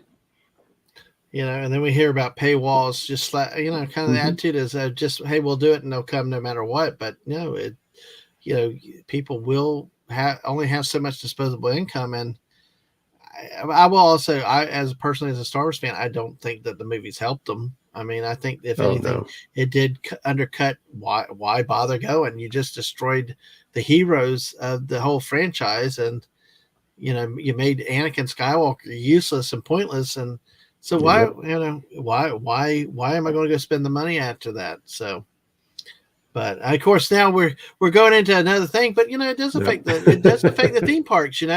If you don't give the theme park goers something that really immerses them in what they have the franchise, you won't bring them in, because I've heard that communicated is that the attitude was kind of like, well, just slap Star Wars on it and they'll show up.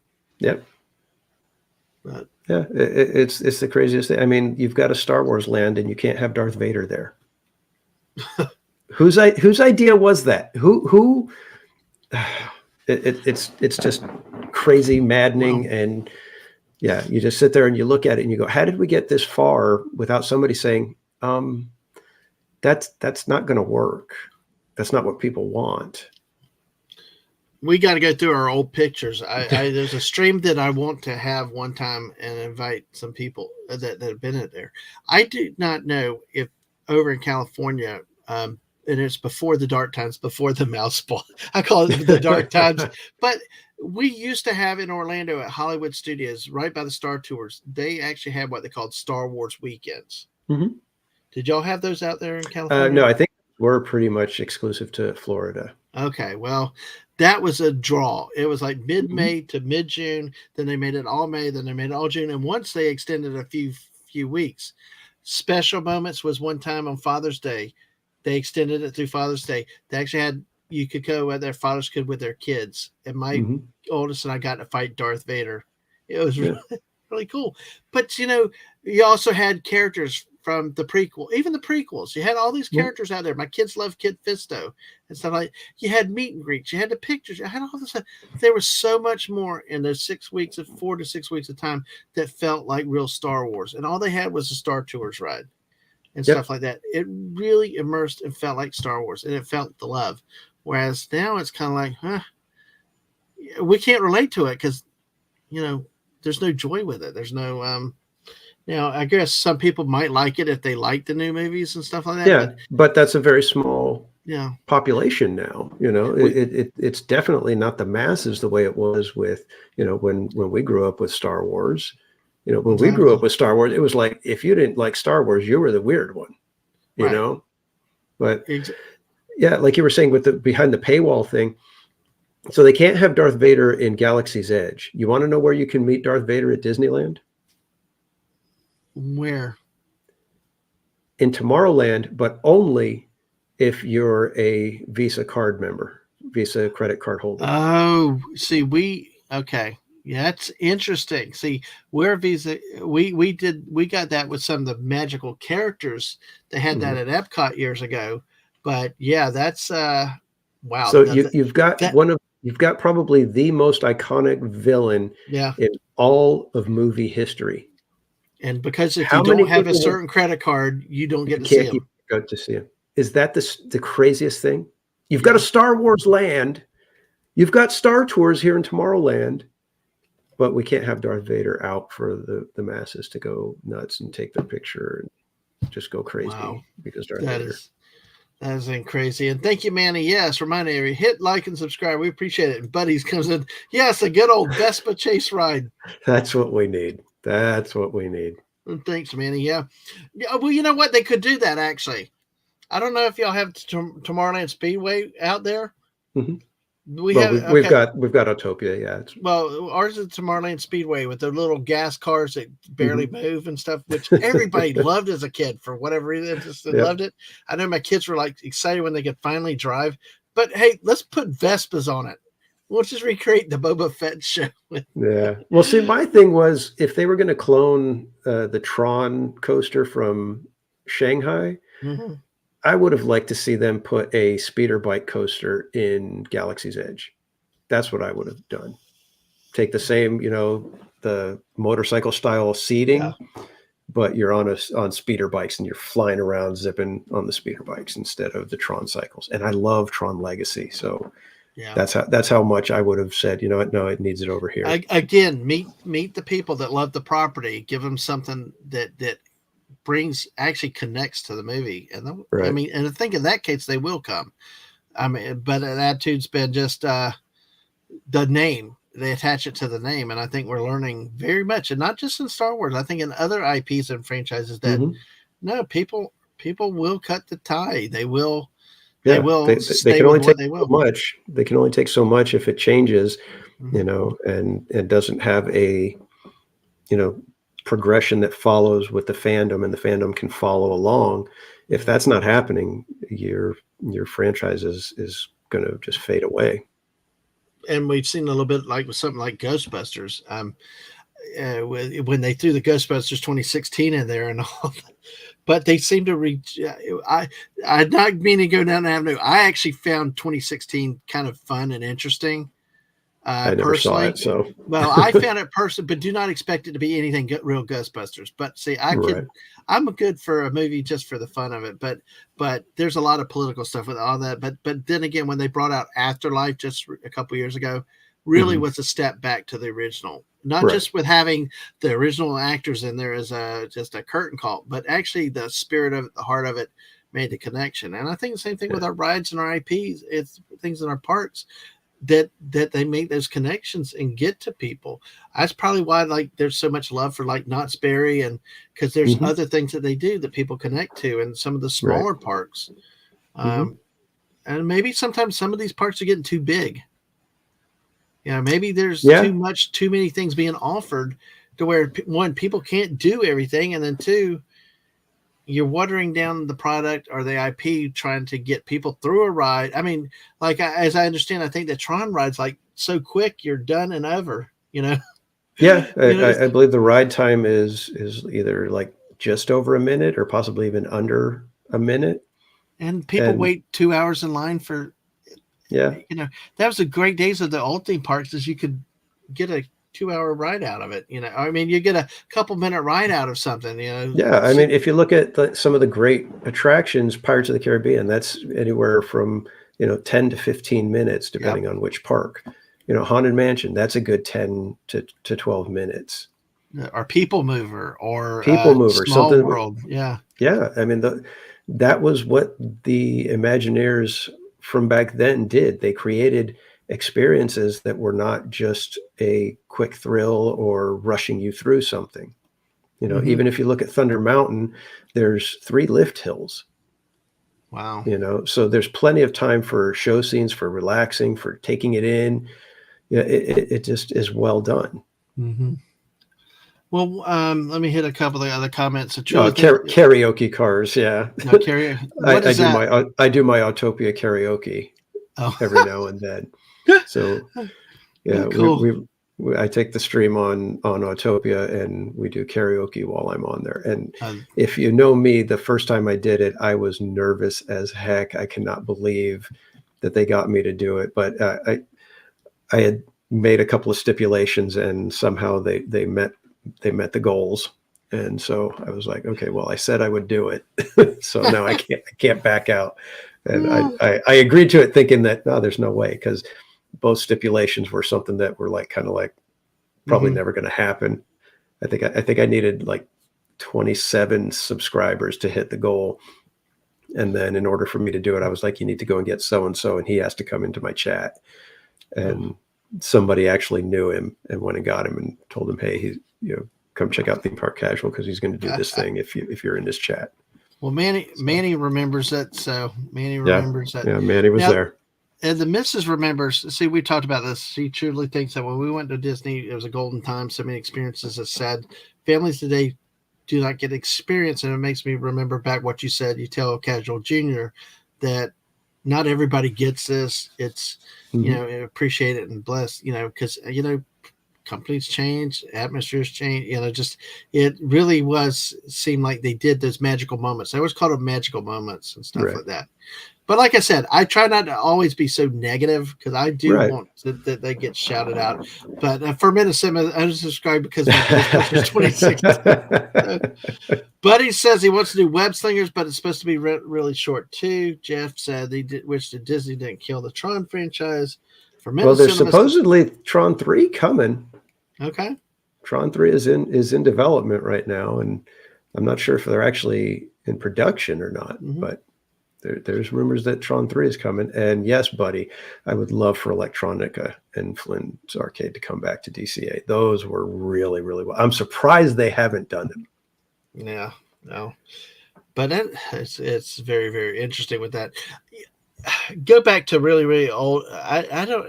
I'm 54 this year. I'll be 54 this year, so I'm an old fart. Uh, I'll be 51, so I'm right there with you. oh wow, you look like you're in your 30s. I say Oh, you're so stop young, it. but yeah. I don't know. Go Then you get your might. glasses. Okay, well, yeah, next to me, the one I'm better off seeing without them. That's the Yeah. problem.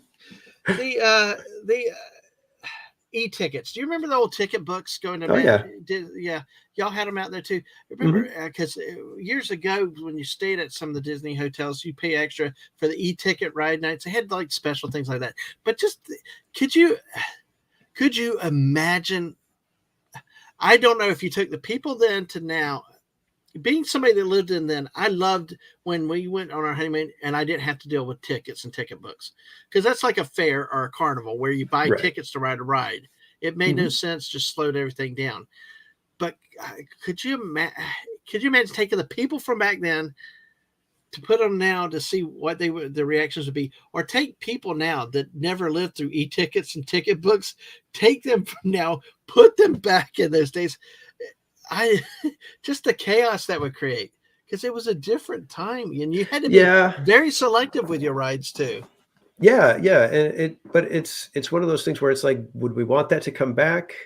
There's aspects of it that were good, but also I think there would be aspects that would be bad as well. Yeah. There's because at that point, then you start feeling like you're getting nickel and dimed, because it's a Mm-hmm. constant Yeah. paying to go on these rides. Yeah. But then you've got something like Genie Plus, where it's a very similar type of thing, but it's, well, we're gonna let you kind of, jump ahead of the line, even though you've already paid to get in.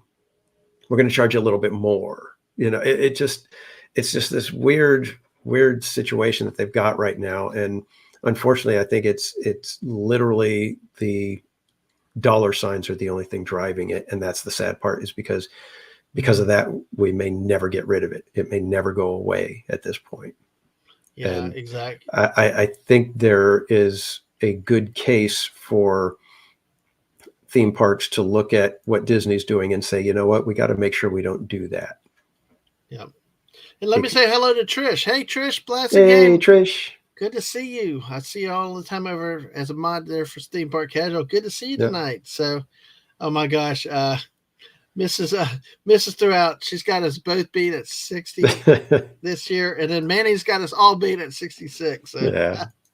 but yeah, I can't help but sometimes let my mind go crazy with that about where theme parks came from, where where it was more like a carnival fair where you had to pay for a ride or you had to Mhm. do these type things or as you used it versus now where now we can debate is it worth it or how expensive it is, Right. you know, you know, but that gets up to choice. But I tell you, that's part of me as as a user is that okay, fine. I'm going to go in the theme park and I pay this admission, and we kind of touched on a little bit earlier. I pay my admission. I don't want you planning my day for me or telling me what I got to do when I want to do. Exactly. I want to do what I want to when I do. If I want to do the Hulk 10 times, I will do the Hulk 10 times, even if that's all they do. But then again, as you see, the standby lines force you to the point where you use your whole day. But then again, we talked about with the Genie Plus things, you've got, it just, the whole reservation system, I could understand why they did it for the time period Mhm. that they did, Yeah. especially with trying to distance and trying to control when you come in. But now at this point, it's like, why not open the doors and get people to come in, increase the operational runnings? Because we do hear the stories about are they running the rides at a different rate than they used to? Yeah, there's a lot of that. In fact, at Disneyland, the rides are breaking down at rates that I've never seen before, and I've been Oh going to yeah, Disneyland since the 80s, and I was an annual pass holder since 92. So I was going 40, 50 times a year in the 90s, and I don't ever remember Pirates breaking down the way it does now. we had a I don't jungle remember. cruise. We had a jungle cruise boat sink. I don't know if you remember that story. Yeah, yeah. It's like, I mean, we've got Thunder Mountain that breaks down constantly. And like I said, I don't remember that this level of rides breaking down so consistently. yeah, It's like, Indiana Jones, that one, it's been, everybody knows that one breaks down every 25 minutes. yeah, Same thing with Rise of the Resistance. You can't, be dependent on it. The problem I think nowadays though is twofold. You've got with the shutdown that happened, everybody laid off. You lost a lot of institutional knowledge. So there mm-hmm. were those cast members that had been working Thunder Mountain for the last, 16 years or whatever. They know every little inch of that ride. They know, okay, I've got literally 4 seconds to get this train going before we start getting into a backup situation. Mm-hmm. They've got that kind of timing. They know, okay, if I push this button right now, it's going to release this and it's going to hold this and it's going to put everything in a good situation, whatever. They know all those little tricks. You got rid of all those people. And now you've got people that are brand new, only been working for, either a few months, a couple of years, and they don't know all those same tactics and, possibly don't even have that same drive to create those tactics, Right, right. And so what That, ends up happening is you couple that with guests that are either more demanding, or not as adept at getting in and out of the vehicles, and guests that are very entitled and feel like they should be catered to, all these different things. And yeah, so you add that all up and it just creates breakdowns that are simply just because, oh well, this person took way too long to get into the train, now we have to shut the ride down. that, And what do? Something like Minnie and Mickey's Runaway Railway, if you've got a little kid who is holding something, anything, and it falls out of the vehicle, ride has to shut down, period. Everything stops and they have to reset the ride. mm, So tiny little things like that. If somebody's wearing their hat a little bit loose on Rise of the Resistance, and there's the scene where the thing explodes in the wind and everything, a hat blows off, same thing, ride has to shut down. wow, So there's all these weird things that can happen, but I think it's not just mechanical, failures. It's not, oh, Disney isn't keeping up on their maintenance. It's not just that. I think there's a training issue with some of the cast members, and then there's the guests who are just, either uncooperative or, Yeah. I've seen how, sometimes the, people, and I'm not knocking them. I'm just saying it takes them longer to get in and out of the boats, on pirates and things like that. So when you've got that kind of stuff happening, if the cast members and anybody that comes after those people aren't moving quickly, you may never get out of that backup situation, and it's going to cause the ride to shut down just from that kind of thing. And the missus remembers her first Disney trip. Mom saved a long time to bring 4 kids, drove to get a park opening, went to the parking lot to eat lunch, and drove 2 to 3 hours to drive home after the fireworks. Those are the days. Those are what we used to have to do. It's funny. I come a long way. I was like, I want my hotel room. I want to go stay and not have to drive at night, because you don't want me driving at night when I get tired.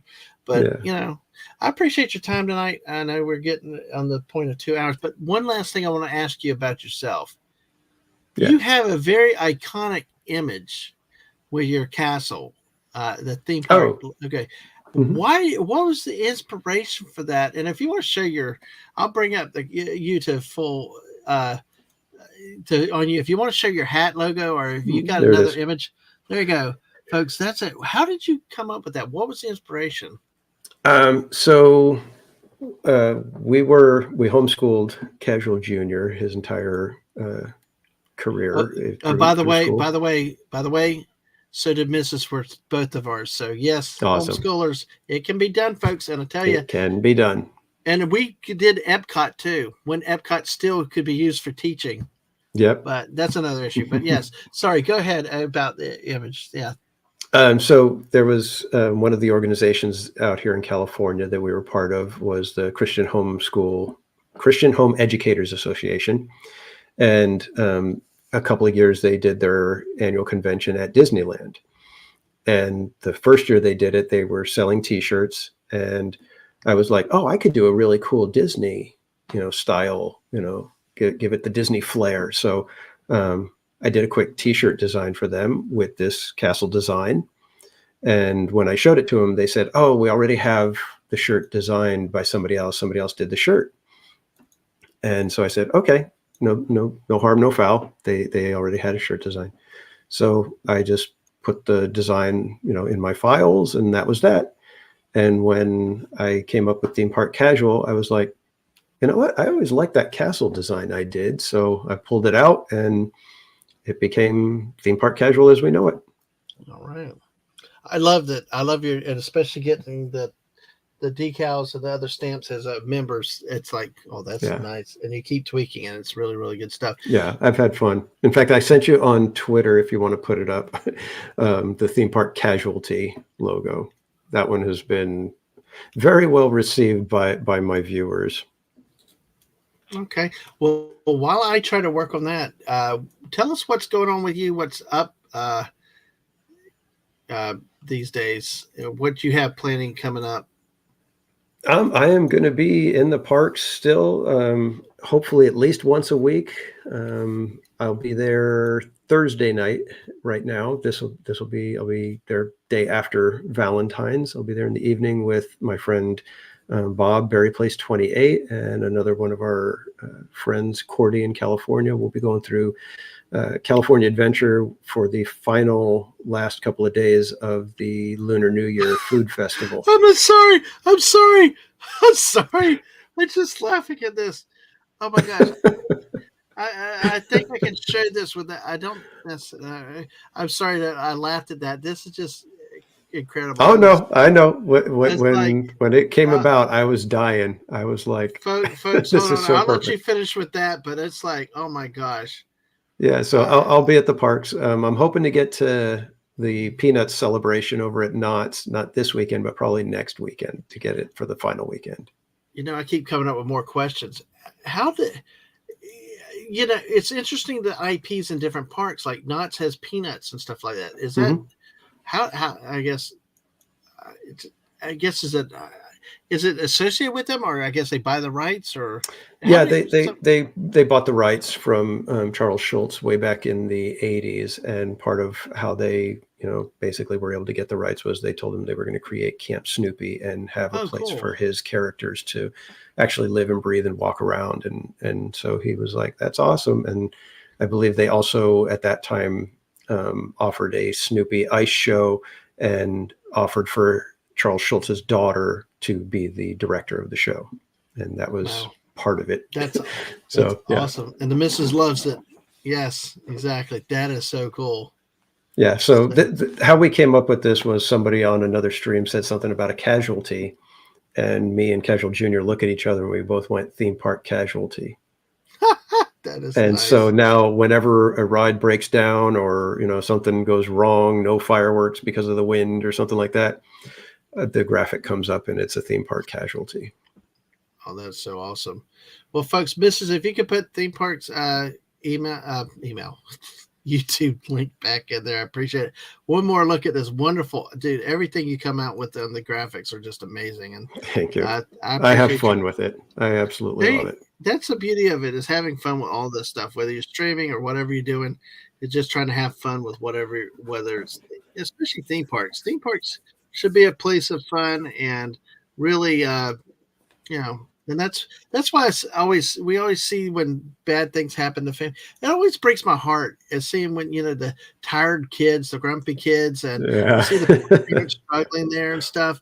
And it's just like, it's not supposed to. It's supposed to be happy. It's not supposed to be like the meme we saw.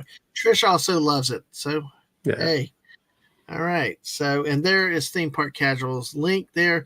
Check him out. Alaska Jeff, thank you for the follow, Alaska Jeff. Exactly.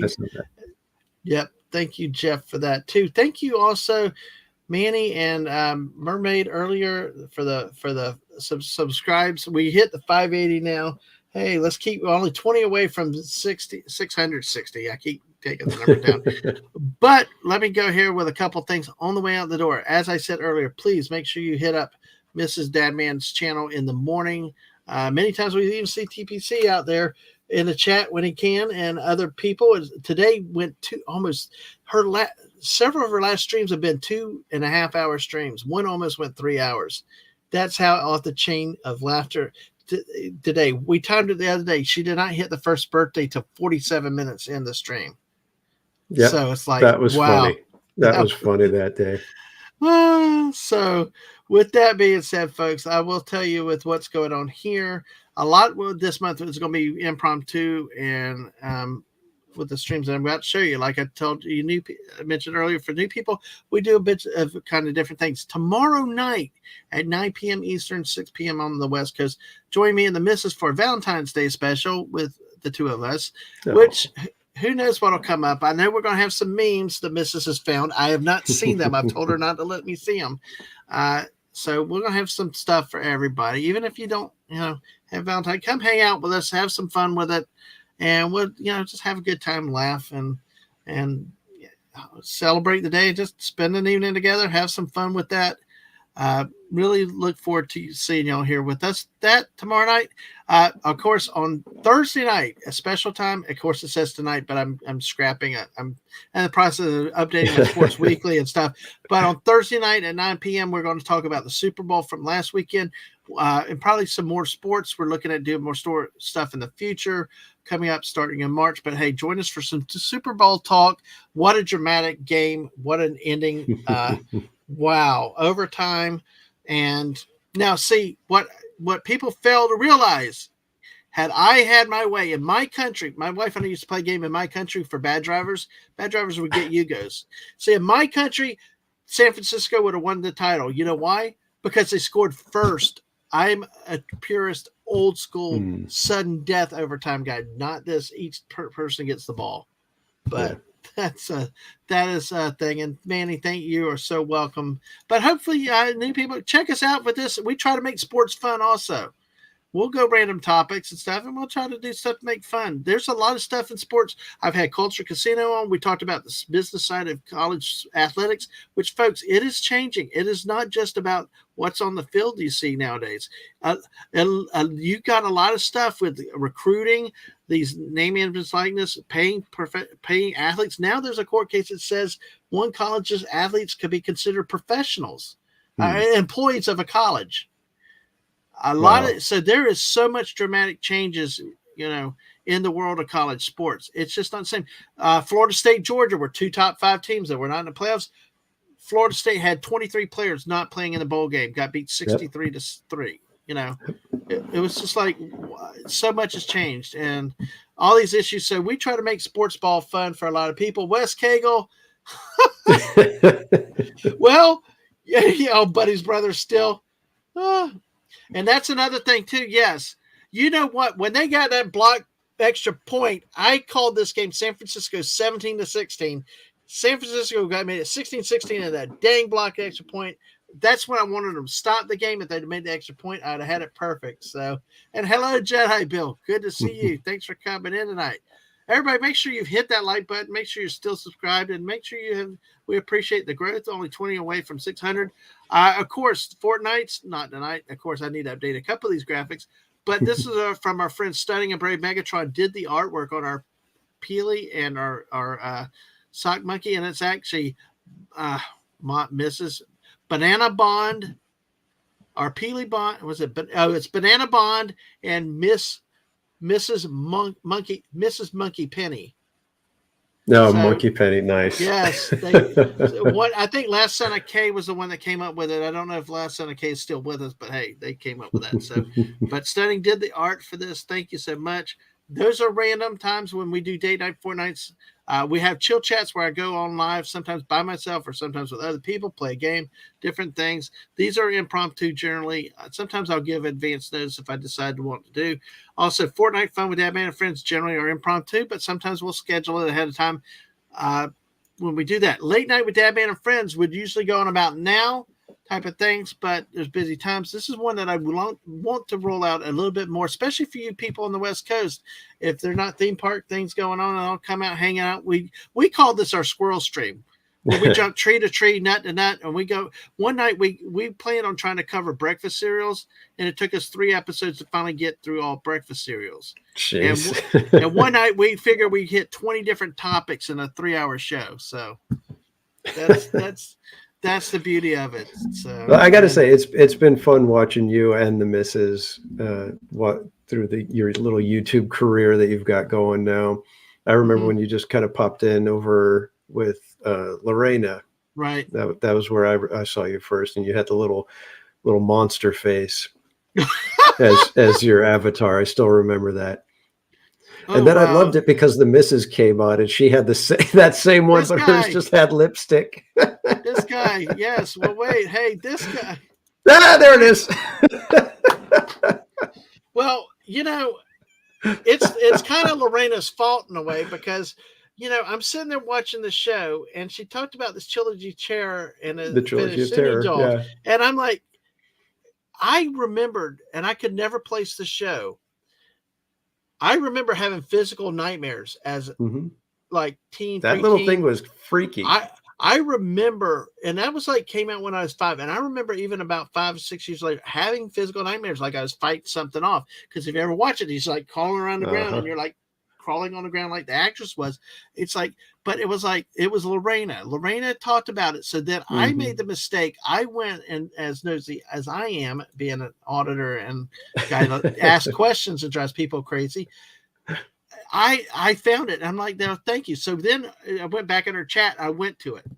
Then the next day, Culture's making a comment on it on his channel. And so it kind of grew and it stuck with me. And then I got other people like Scares Avatar on YouTube. So it stuck forever until this avatar was made by my youngest, Aang, combining Fortnite and football. And, so we wanted something with that. So it's Sci-Fi Mommy, one of our co-hosts right now. It's coming out Woohoo Sports Weekly. Absolutely. So, and stay prepared. We're planning on bigger things for sports coming up starting in March. But of course, this is another show we can run out here with. Also, live streams and videos both on youtube.com, twitch.tv, and Twitter, all Dadman Walking 55. I got it one-stop shop, one-stop address. My only warning, because you can go back, look at our playlist, check out our old stuff. Folks, look at our drive through Colorado earlier this year, our recaps of that, some of our drive streams when we just go down the road. A lot of fun we have, all that. Check out some of our older stuff. We do on both Twitch and YouTube. Follow us on Twitch, subscribe here on YouTube. But I will warn you on the Twitter. make sure it is Dad Man Walking 55, spelled just like that, because there are several other Dad Man Walking out there with different avatars. There's also one without the G with this avatar here that is a no-no. It's not me. If it's not Dad Man Walking 55 with this avatar, it's not me. Do not trust it. So, but on that note, just the warning. Thank you for all the new people that came through. Thank you to the Great Theme Park Casual. I appreciate it. You got any final thoughts, final words? No, just want to say thank you. And again, it's been fun getting to know you, and I hope we can someday spend some time at a theme park together. I would love to hang out with you and the missus. Absolutely. Anytime you're this way, shout it out. We will make our way just a couple walking 55 miles. I wish I could walk that fast, Jeff, but yes, we will make it happen. So, but everybody, thank you very much. Y'all have a good night, and we will see you next time. Bye, all. Bye, kids.